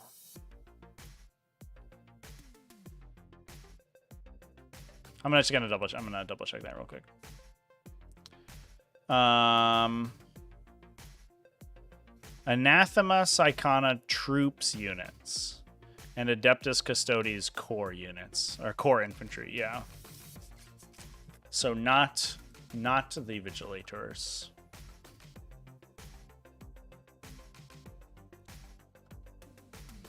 Well, you're never out of troop slots, chat. And he already, I guess it's like, you know, I've already got prosecutors. Like, let's take them. And like, I don't know. I don't know, chat. It doesn't really matter. Yeah, it's only core custodian infantry, chat. It's not all infantry in the army. Yeah. Then there's anyway, moving forward, there's 6 Virtus Praetors, 2 units of 3, and then 3 Venatari Custodians.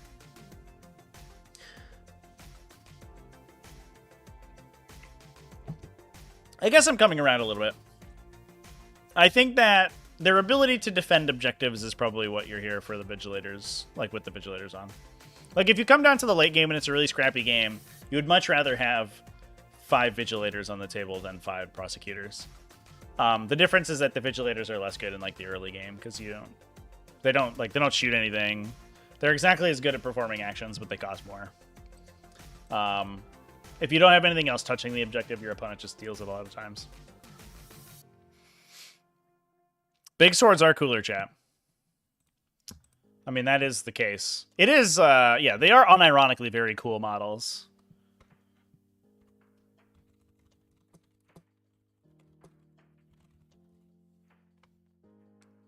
See if we can find a picture here.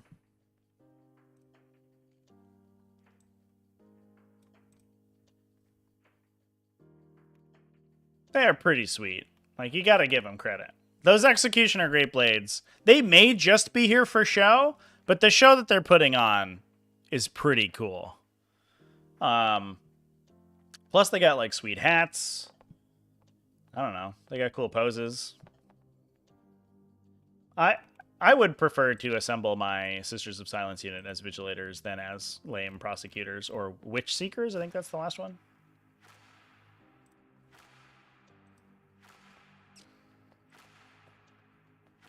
All right, moving on. Dice Hammer open. We got some Black Templars. So this is our second Blood Angels appearance in top placements.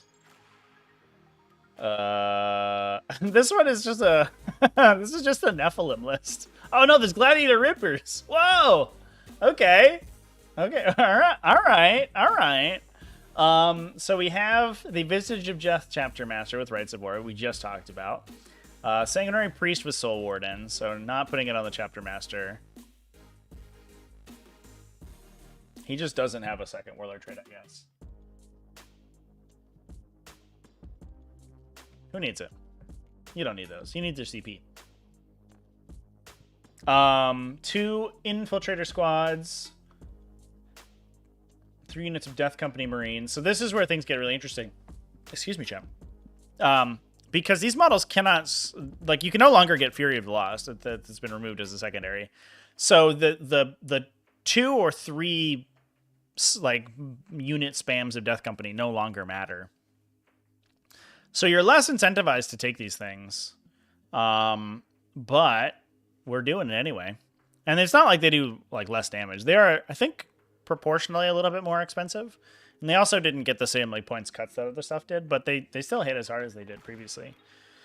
A Wrath of Ball Sanguinary Ancient, 3 units of Sanguinary Guard. We're back to we were at 6s, it looks like. Mix of weapons. All Inferno Pistols, though. 1 Eradicator Squad with multi rifles, and then the 2 Gladiator Reapers. So this basically takes the slot of those 2 Armiger Helverins that we saw previously, where you just have a gun in your army to keep your opponent honest. And these guns just wanted to be Gladiator Reapers. Having heavy weapons in the list somewhere gives you an outlet for Devastator Doctrine, which is something that traditionally Blood Angels have not done, where they just didn't get any benefit from Devastator Doctrine outside of maybe a Whirlwind to make people fight last. But now if your opponent gets too feisty on turn 1, like, they might have to hold back a turn because the Gladiators will just tool them up at +1 AP. The downside is that there's no incentive to stay in Devastator Doctrine because it takes a full round to move to Assault. So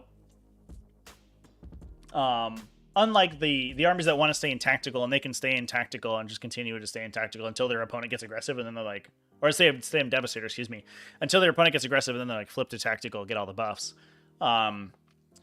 Sanguinary or Blood Angels just have to push forward as fast as they can. So you will get, because they have Tempest Bolters, they kind of split a lot of their attacks between Devastator and a tactical, so they do get a little bit of benefit from tactical, but mostly they're Devastator units. But they also have just a high volume of attacks. One downside that Blood Angels can have a lot of times is dealing with like chaff units that they don't want to commit like these 150 point jump pack squads to, and Reapers will just do that for them, so that certainly helps.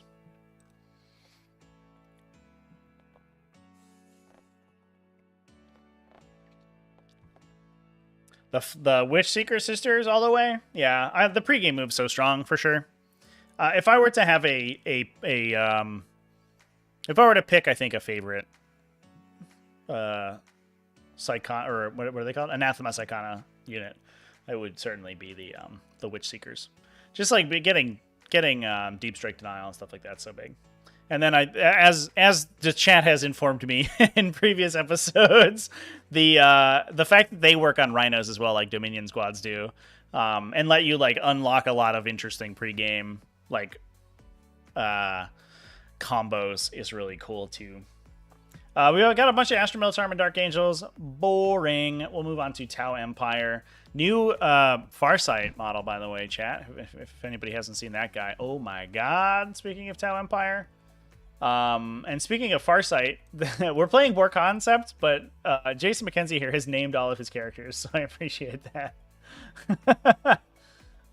He's got Commander Scathach in a Cold Star battlesuit. Did they name their... They named their battlesuits too? Oh no, they just have... I wonder if this is a... I wonder if this is a, there's like a converted list here, and they're actually noting down their conversions. What event is this? Dice Hammer open? I want to see if there's pictures of this army. It would be cool if it was like a converted army or something. Let me see. No, I can't find it. Name. All right. Anyway, moving on. So it's a Fist of the Cold Star guy. So Precision of the Hunter with an Onager Gauntlet and Thermoneutronic Projector. So he has 1 billion high damage melee attacks. And full rerolls everything, both in shooting and melee. Love this guy. I want more characters like this. It's probably toxic as hell. And I think Precision of the Hunter is generically too strong of a warlord trait.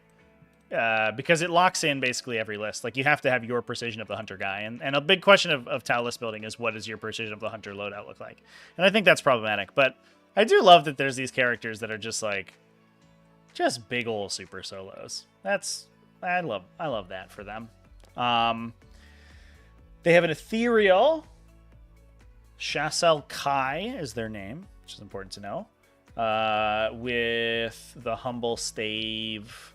Exemplar of the Montka, so we get full rerolls to wound within 9 or 12 inches. A Crisis Battlesuit team, a Firesight Marksman with sniper drones. Let's go.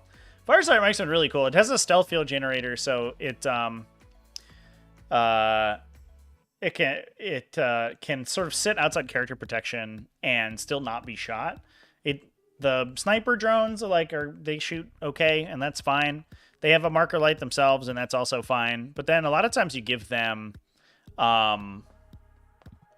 what's the word? You give them the EM Scrambler, and you can't set up reserves within 12 inches. And so the single Firesight Marks can just like hang outside of character protection and just chill back there. Your opponent still can't shoot it, and it gets to prevent deep strikes in like a huge area of the table, like a quarter of the table. This one is bringing Ortu's Lantern, which is, I believe, a relic marker light. I've actually never seen that one played. Yeah, every time he performs a marker light action, he rolls 5 additional marker light rolls. So you roll, instead of rolling 1 to put 1 marker light on somebody, you roll 6 dice. So you basically quadruple the average number of marker lights that you put on someone. Pretty good. All right.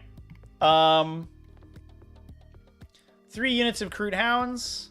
A unit of Tetras, more marker lights. So these are just little speeders. They're like sort of ludicrously easy to kill. I think they're like 6 wounds at T5 or something. Yeah, T5, 4 wounds. Excuse me, I have overestimated them. But they have very good marker light shots.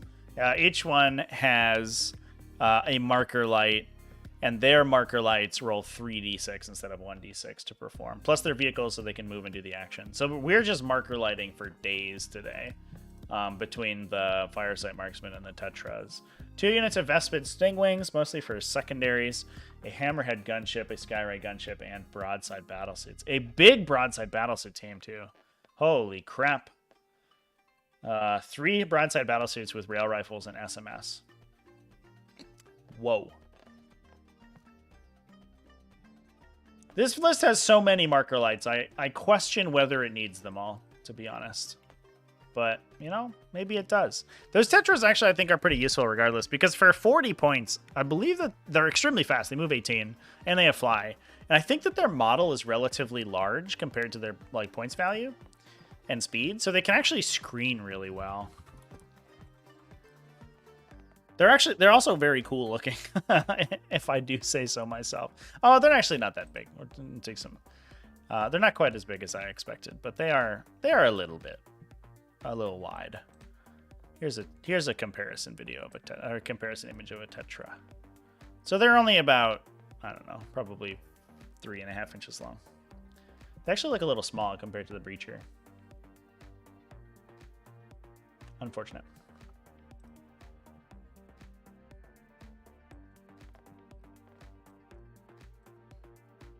Winning is banned in 40k chat? Holy crap. If only that were the case. Whoever wins, we all lose, basically. Kevin Roach over here with Black Templars at 5-0 at the number 1 for this event. Running Grimaldus Helbrecht, a Primaris Champion on bike, 10 Hausers Bones on that guy, so damage is reduced to 1. Not by 1, 2-1. An Aurelian Shroud, Primaris Lieutenant, give a 4+ invulnerable save once per game.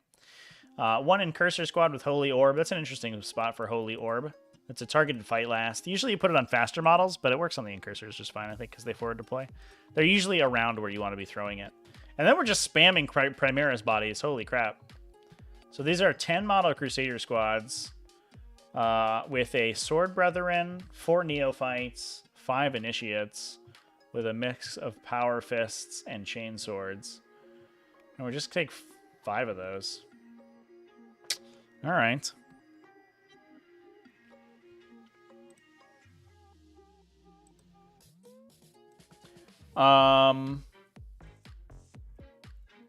Two Aggressor squads, a 5 and a 6. No upgrades on them, though. We do have a 5 model Terminator squad with Champion of the Feast, so +1 weapon skill, wound, and attack on the Sergeant. So he's swinging pretty good with his big hammer. I think he's swinging 5 attacks, plus an Eradicator squad. Usually for those are for Helbrecht to point rerolls at in the early game is what you'll see. That's a lot of Primaris Crusaders. Holy crap! But I think the big benefit here is that without Armor of Contempt, like a Strength 4 AP1 Chainsword, especially if you start pumping additional benefits onto it, like I guess we just get rerolls basically in this list. Oh, this is Primaris Chaplain's running Iron Resolve. I haven't seen that as a Warlord trait in a long time. That's +1 wound and a 6-up damage ignore. So all damage against him is reduced 2-1. He ignores it on a 6, and he has 8 wounds, I think, you have to chew through. Absolute tank. That guy's just there to stand around and be annoying for a while. We have Rights of War in the Primaris Lieutenant, so if they buddy-buddy and the Primaris Chaplain just like sinks into a unit and hangs out for a while, the Primaris Lieutenant can have him be OBSEC and keep objectives held down. And that is like a lot of primary objective control, I think, for the list, too. Although we don't really need it. We can flip things to be objective secured. I guess on the aggressor squads, that's what we mostly want with the Black Templar stratagem, but we don't need it if we have Rights of War there. So just kind of a big press of bodies. Can you deal with 11 aggressors if you're already dealing with 50 Crusaders running at you? Most armies can't, as it turns out. We'll keep on talking about some Black Templars here. Nathan Gould running Black Templars. Similar similar build on a Primaris Champion on bike. We're missing the Lieutenant. We have Infiltrator Squad and Intercessor Squad. Regular Intercessor Squad, chat. Wild. And then a big Primaris Crusader Squad. This one is 11 models. We're going up in the world. A Centurion Assault Squad. Hell yeah, dude. And an Invictor Tactical Warsuit. Love that.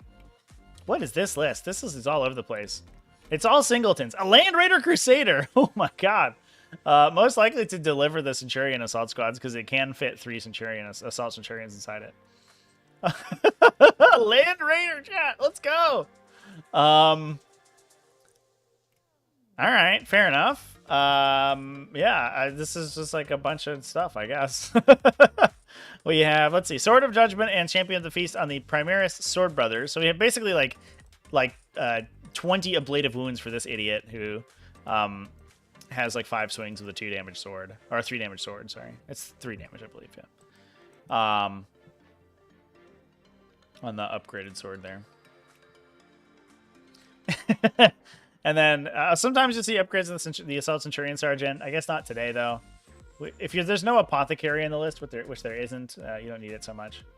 An Assault Squad is good for doing actions and utility stuff. An Invader ATV, just kind of there. We were actually, we were having a discussion in the Discord a couple days ago, I think, about the comparison between an Invader ATV and a, what's the word? An attack bike. And the Invader ATV nowadays is not dramatically more expensive than an attack bike. And its stats are significantly better. The question, like, I think the overarching question is whether or not its stats are like better in ways that matter so much, because you kind of expect either of them to die once they're exposed. But the Invader ATV is actually kind of legitimately hard to kill for 70 points. I think the real comparison is between an Invader and like a land speeder. And I'm not sure the Invader wins that fight, but it's close. It has more guns than a land speeder, but doesn't fly, and it's slower, I think. So I don't know. It's interesting. I think Invader ATV is probably an actual contentious selection now. Land Raider Crusaders is wild. That's cool. That is a classy include right there. Sam Dayton with Space Wolves. Let's go. It is a successor, Hungry for Battle, Whirlwind of Rage, so +1 to charge and exploding 6s on the charge. So Tesla 6s once you get to Assault Doctrine. We have a Hunter Bike Captain with Armor of Rust, so he can advance and charge and make people fight last. A Librarian with Armor Indomitus. And a Chaplain. Not a Master of Sanctity, though. Oof. We're just rolling. We're just rolling that 3+, I guess. Let's go. All right. That's a little scary. 2 Infiltrator Squads. If you need +2 to charge, you need +2 to charge. You know what I'm saying? If that's the only place we can get it, and we can't afford the upgrade, we're just rolling it. A Judiciar. So the Judiciar has some, it has interesting technology in Space Wolves, because Space Wolves unlock it its 6-inch heroic intervention if you pay SCP for it, which lets you get closer to things or get deeper into combats to then use your Tempora Mortis and make people fight last. So we have 2 instances of fight last. We have a 10 model Scout Squad. Oh my god, look at it. 10 model Scout Squad with camo cloaks. 120 points for the Scout Squad, by the way. It gets a Combi Melta and a Thunder Hammer on the Sergeant. Just a bunch of idiots with knives and bolt guns, and then a Melta gun and a Plasma Pistol. Just YOLOing in for the turn 1 attack, I guess. Let's go fight them. Scout Squads are pretty efficient forward deploys, and especially the Space Wolf Scout Squad. Because so for 120 points, you get 10 models with a pretty wide array of special weapons, so you can actually kind of specialize your combat squads if you combat squad them.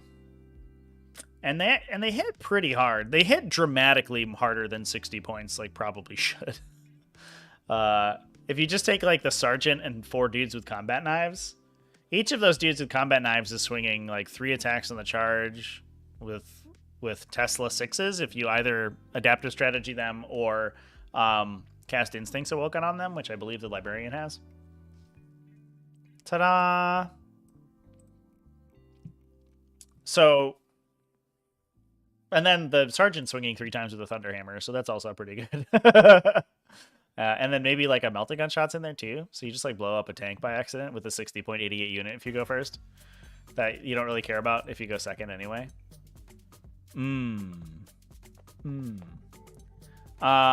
units of Wolfguard Terminators with a set of combi meltas and a Cyclone Missile Launcher on each. So mostly going to be deep striking these guys into aggressive positions. Oh, excuse me, chat. The big benefit here for the Wolfguard is that I don't know. The Wolfguard got free combi weapons, like a lot of Space Marine units, and I think they were kind of like forgotten that they could take multiple identical combi weapons and really just lambast people with the insane levels of Melta shooting. The problem, I think, for them is that they're a little bit inconsistent. Like 5 Melta shots at 12 inches isn't exactly what you want, but you also get the 2 Cyclone Missile Launcher shots. So that's pretty good. We then have 2 Wolfen packs, 2 sets of Landspeeder Tornadoes with multi-melted and assault cannons, a Skyclaw squad with the classic 4 Melta-Gun combo, and 2 Landspeeder Storms. Oh, there we go. We're putting the 10 model Scout Squad in the 2 Landspeeder Storms. I mean, that's excellent for scoring points. You can get super easy behind enemy lines. Those Landspeeder Storms are phenomenal at scoring, like Oaths of Moment. There's so much you can do with a Landspeeder Storm full of like sweet dudes with cool guns. Plus, if you put Melta guns on the scouts, then they shoot out of it because they're open topped and you can Melta people. Yeah, there's 2 Melta guns in this unit. I think you're restricted to the downside here is that we're just out of elite slots. Otherwise, these would be separate scout squads and they would take multiple combi Melta sergeants, I think, because I believe that the Space Wolf Scout Squad, or I think most of the scout squads get a special weapon guy with a Melta, so they can pack 2 Meltas into the 60-point unit. But I don't think that they scale up if you take multiple. If you take like a larger unit and then combat squad it. I think it also eats their special weapon slot, or their heavy weapon slot too. I don't think they get a heavy weapon and a Melta gun.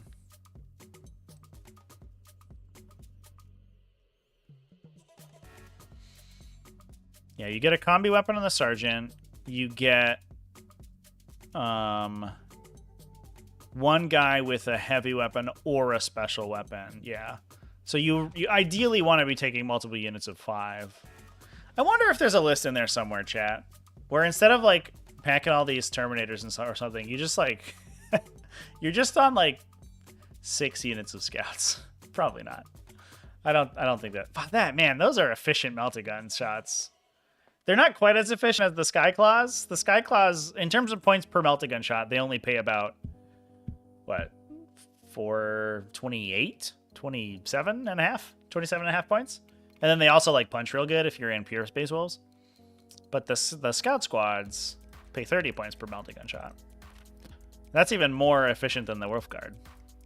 I don't think it's as efficient as Jump Pack Wolfguard though. Oh no, it is, right? Because the Jump Pack Wolfguard are also 30 points. Yeah.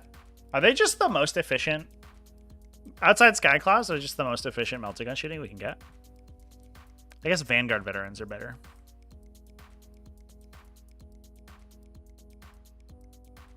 But you don't have a delivery system for them. And I guess once you include a Landspeeder Storm, they actually don't work that well. Not that Landspeeder Storms are useless by themselves, but that list is classy. I don't know if I'm talking myself out of it. I don't think it's good, but it's definitely classy as hell. Just 6 Landspeeder Storms full of 5 scouts.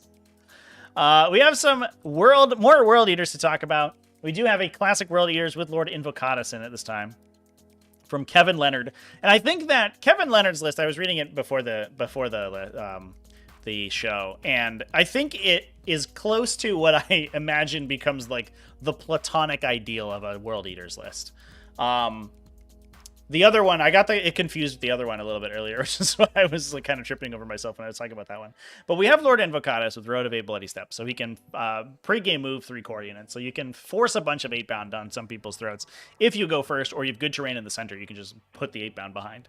Then we have 4 units of Khorne Berserkers in 2 Rhinos. So the Rhinos can then just run to the middle, and you're doing real Ork energy, where you're just like, put a bunch of transports full of lethally dangerous infantry in the center of the table, and then pass the turn and say, go, what do you do about this? If you don't kill the transports, you can't kill the guys inside. If you allow the guys inside to charge you, you're going to die. And because we're in classic World Eaters, if you kill the transport and then charge the guys inside, because they're Khorne Berserkers, they can fight on death, and they'll just also kill you too. So there's no way to win. You have to have enough shooting or psychic powers to kill a Chaos Rhino and 10 Berserkers, and then not get then bowled over by 21 8-bound. And that's not... You probably can't do that, and you'll probably just get killed. And I think clearly that's working for Kevin Leonard over here, because he went 4-1. It's a really straightforward list, but I think that's just how the faction wants to play. Yeah.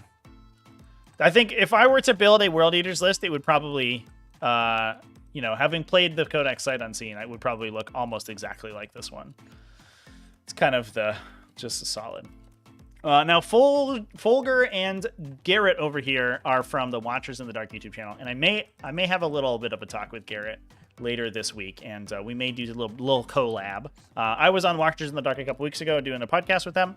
And I might talk to him about his Death Guard list here, because he did go 5-0 at an event. So all those people in the comment section, I know there's going to be somebody who's like, I bet there's not going to be any Death Guard this episode. Once again, you're wrong. You just have to wait till the end, which actually makes it easy to timestamp for people if I want to like really dunk on them in the comment section. You know what I mean? All right, let's go. We have a Ynnari list. Oh, this says Eldari, but it's a Ynnari list. Shameful. A Farseer Skyrunner. With the Incarn, 2 units of Rangers, 2 units of Howling Banshees, 1 with the Mortal Wound combo. Oh my god, excuse me. Woo. Got a little hiccups going on. With Crone Scream and Nerve Shredding Shriek. The other one with Piercing Strikes, normal stuff. Some Striking Scorpions with Crushing Blows, normal stuff. 5 Hellions. Here we go. Now things get spicy. Oh, I love the Hellions in Ynnari. That is a good unit for... They're super fast. They're very easy for your opponent to kill, which you love to see as Ynnari. If you're below starting strength, they get +1 to hit. They have 2 damage melee attacks, so they hit pretty good. And they're super easy for the Incarn to teleport off of. I love that. That's a sweet unit. 3 Shining Spears, 2 units of 3 Shroud Runners, a Falcon. So the Falcon, I believe in this list, is going to be porting around. I think. Can you put the Hellions in it? I'm not even sure. I don't know.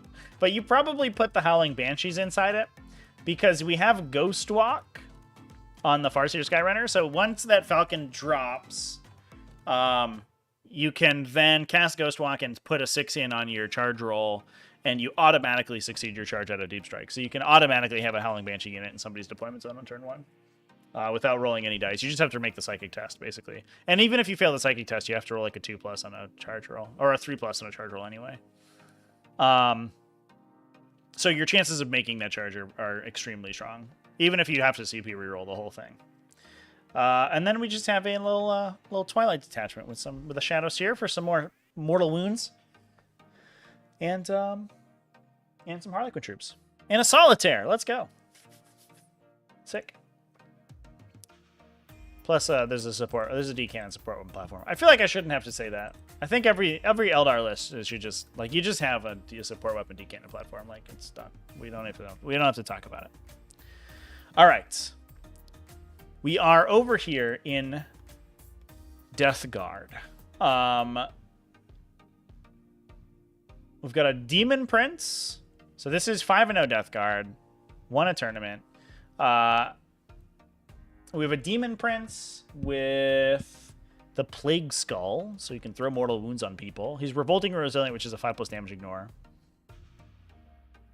2 Malignant Plague Casters. These guys are just like real solid casters. Doing mortal wounds on 7s to cast. We have 2 instances of Miasma Pestilence. So most likely, oftentimes they're both going to be smiting. All you want to do as the Death Guard player is like literally toilet bowl the game around the middle. That's another one for the video. Toilet bowl. I use that. I love using that phrase. It just means like a big scrum. You want to make a big brawl in the center of the table. And Malignant Playcasters love to see that because they can do a smite into the middle, do +1 mortal wound on the smite, cast a support power, do +1 mortal wound on the support power. So they're oftentimes doing D3+1 or D3+2 mortal wounds per Plaguecaster, which is just really solid value for 90 points. And then you can also, if you want to, you can just do psychic actions with them too. 2 units of Plague Marines, just 5 apiece. 2 units of 10 Poxwalkers. And then a bunch of vehicles and stuff. So we have a Foul Blight Spawn with the whole combo. So Ferric Blight, so +1 AP against units in contagion range. Revolting Stench Vats, and he's got his Fight Last Aura. So he is most likely sitting in the middle of the table. You're spending the strat to bump his aura abilities to 12 inches. And then you have this huge Blightlord Terminator brick that you're casting between the 2 Playcasters, -1 to hit and +1 toughness on. They're just chilling in the middle. They got a Tally Man next to them. He's giving them exploding 6s on their guns, so they're actually they're shooting you for pretty good. If you're within 12 of the Blight Spawn, he's blighting you, so you're getting and I guess he has Ferric Blight, so you can also put it on blow drones and stuff. So they're AP1 combi bolters. You can pay SCP if you want to get him to turn them into plague weapons as well, so you get like rerolls. And then exploding 6s to hit, +1 to hit. It's all good. Then if you charge into them, the Foul Blight Spawn removes charging from you with the Stench Vats, forces you to fight last. You like sort of bonk on the immovable object that is the Blightlord Terminator brick. They kill you, and if they don't, then the 2 Plague Casters in the back just start pinging mortal wounds into you, the coming psychic phase anyway. And then to make matters worse, if you don't engage with it, there's 3 Plague Burst Crawlers, so they're continuously shooting you with indirect fire. And they have solid direct fire as well with the entropy cannons. And then 3 Fetid Blow Drones that can wander around and actually fight off your objectives. Since they are good at killing chaff units, so if you don't overcommit to an objective, the Blow Drone will just kill you. And then they sit in the middle of the objective, so if you go to take it and you don't shoot them to death or charge them, they'll just intervene and kill you again. So they're just obnoxious to kill for 115 points. And they're the fastest thing in the Codex outside Mortarion, so they're actually good at running up and dropping things and getting up in people's way. And I know somebody mentioned, I think, that you could use the Greater Bloat Drone, which is a worse profile. It's like a similar defensive profile, but doesn't have any good guns, but is much faster. You can use that to also deliver contagions to people, which I also thought was pretty interesting. But that's the list, chat. Watchers in the Dark. Yeah, that's the name of the YouTube channel. I'll just give him a shout out right now because we're talking about him. Let me go find him. I believe that I am subscribed. Here they are, chat. This is the one. In fact, they have a video about their Death Guard list right now. You can go check it out. It's 12 minutes long. I will put it in the chat. Boop. So I think we'll see if we can get Garrett on because we've been talking about Death Guard a little bit in the past, and get get a little video going about his list. But in the worst case scenario, I'll do a video at it independently anyway. So we'll be talking more about Death Guard this week. I'd also like to talk a little bit about some of these other lists. There were some interesting ones today, I think. A lot of Blood Angels. These Black Templars were cool. This Tau Empire list is like wild. This list is kind of all over the place. I love that. 2 Vespid Stingwing units. Amazing. We got a bunch of Drukhari to talk about. So yeah, I mean, this is probably one of the most interesting weekends of, at least for the 5-0 lists. There was a lot of like real boring garbage at X and 1. Man, if you wanted to sit through a Snorefest talking about Dark Angels and Astral Charm, we could have done that for ages. But in terms of the list that actually won, like, you know, Death Guard, Ynnari, Black Templars, Tau, more Ynnari, and Dark Angels, whatever. Corsair Open, get good. Sweet, Drukhari, Adepta Sororitas, Blood Angels, Genestealer Cults, Orcs, Space Wolves. Like, it's all freaking over the place, dude. And I think that's awesome. I'm so psyched, chat. But anyway, that's all the lists for today. And that is, I think, going to be the end of our show. So I want to thank everyone for coming and hanging out with me. I think we had some good discussions today. Talked about some sweet lists. Arks of Omen's in a sweet spot. I'm kind of hyped for it. I wish that Astra Militarum would just disappear. But other than that, I think that we're like the game's real good right now. And that's interesting. So we're just in time for it to get destroyed by a new edition of 40k. The game is finally in a pretty decent place. If I'm fighting a big Tau gunline as Nids, what's my preferred list? Melee focus or big psychic? I mean, I always play like the same list, basically. So, did I play against Tau recently? I feel like I did. Maybe I have it on my thing. I think like just play Carnifexes, man. That's like where we're at right now. What was the last video I uploaded? TacticalTortoise TV. I probably have to put more replays up there. That was Eldar Games.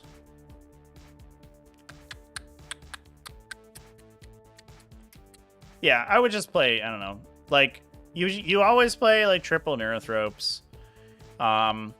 You maybe focus a little bit more heavily on like Tyrant Guard, and you just try to like you make the game a big scrum about like killing Tyrant Guard in the center of the table. Tower they're not great at doing it. Outside of maybe like ion cannons, they're not the best at killing Tyrant Guard. Like through -1 to hit, and Catalyst, and then that can like allow you to succeed, to keep Hive Tyrants in the center alive, and then they can either shoot at stuff or just continuously score secondaries, and you just like sort of outscore them pretty hard. And if they're not pushing forward aggressively, then you get like, you're just running obsec idiots on their objectives all game. You probably lose your whole army and maybe kill one battle suit, but by the end of the game, you sort of have a tough time losing.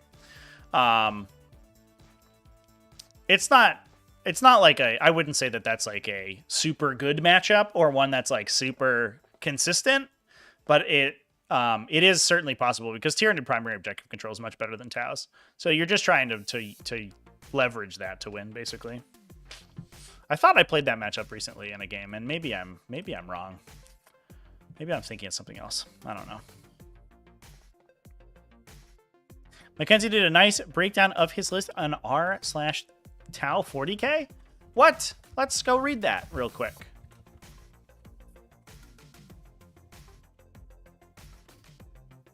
I'm just gonna type it in manually to my search bar like a frickin' plebeian.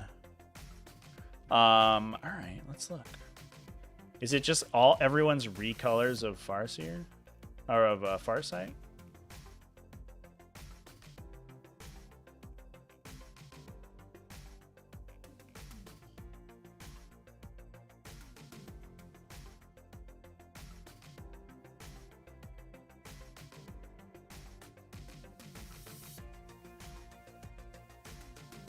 Oh my god. All right, somebody needs to link this. This is too much. I'm realizing that most of these are from 30 minutes ago. Oh, maybe this one? Hey, no, here it is. I found it. Just kidding. I randomly found it.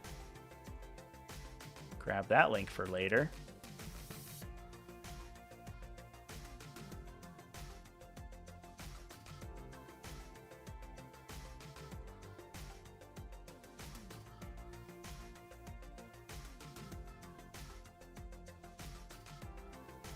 Do.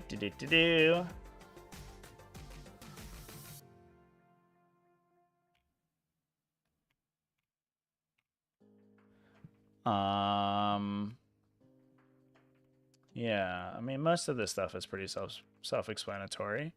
Tetras are mobile marker lights. Love that. People avoid shooting Tetras. It's always interesting because I feel like if Tetras are shooting you with their marker lights, they're like the only thing in line of sight for the most part. And I guess like I guess if you're just like going face with your army, yeah, there's broadsides in this list, right? You have to shoot at broadsides. You're not going to shoot at the Tetras for sure.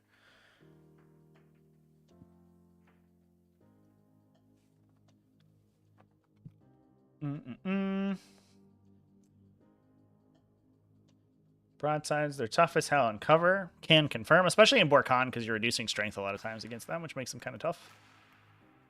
Always take decisive action. Why do you bring so many marker lights? That is a question that I had. Better to have 20 marker light shots a turn than only have what you need. Tetras are like vehicles. Having so many means you can always have them without necessarily being at risk of out of position. Yeah, that makes sense.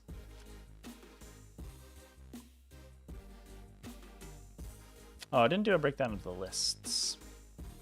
Or of the games. That's cool, though. Appreciate that. I'm going to throw this in the chat, too. I didn't get to play on an RTT this week, chat. We had a snowstorm, and my RTT got canceled. Otherwise, I might be talking about that. I was kind of getting a little hype for it. And so it got canceled, and I ended up... we played some Total War over on the Discord, and I think I played way too late. And I was going to play a casual game anyway, and I woke up like after the casual game.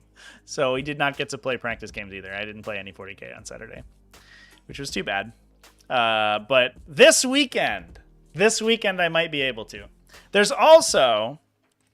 a little bit spicier, chat. There is a local GT. So this weekend is the 11th to 12th. I don't have anything scheduled.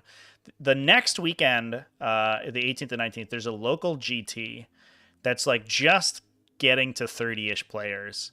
And I might see if I can go stream it. So that would be a week from this coming Saturday. The week after that, I'm going to Adepticon. So I'm going to be like, that whole week is going to be like dead for me. But...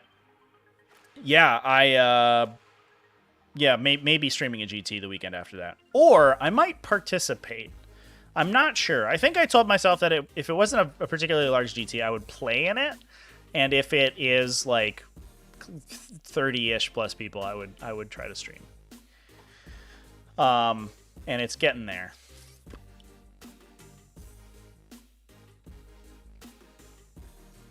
Great reference to Scornergy? Yeah. I hear that come up every once in a while, and I'm always like, yeah. That is a good phrase, for sure. It actually ended up not being that much snow. It was, I think the problem was that the snow was at like a really awkward time. It was only about maybe 6 to 8 inches of snow, I think, like maximum, which is not that much for this area. But it hit like right... the worst of it was like real early morning, like 5 a.m. So like there wasn't, the issue was that I don't think there was enough time to clear the snow before people were driving. Because that usually takes like, you have to give it like 6 hours or so for the roads to be like really nice and clear. So I think they just called it, and the store opened up like 4 or 5 hours later, just in case. I think it was also worse. That's like I don't know, it's like 30 miles or north of me or so. So they tend to get worse snow than I do in my area. So I think it was worse up there anyway. So yeah.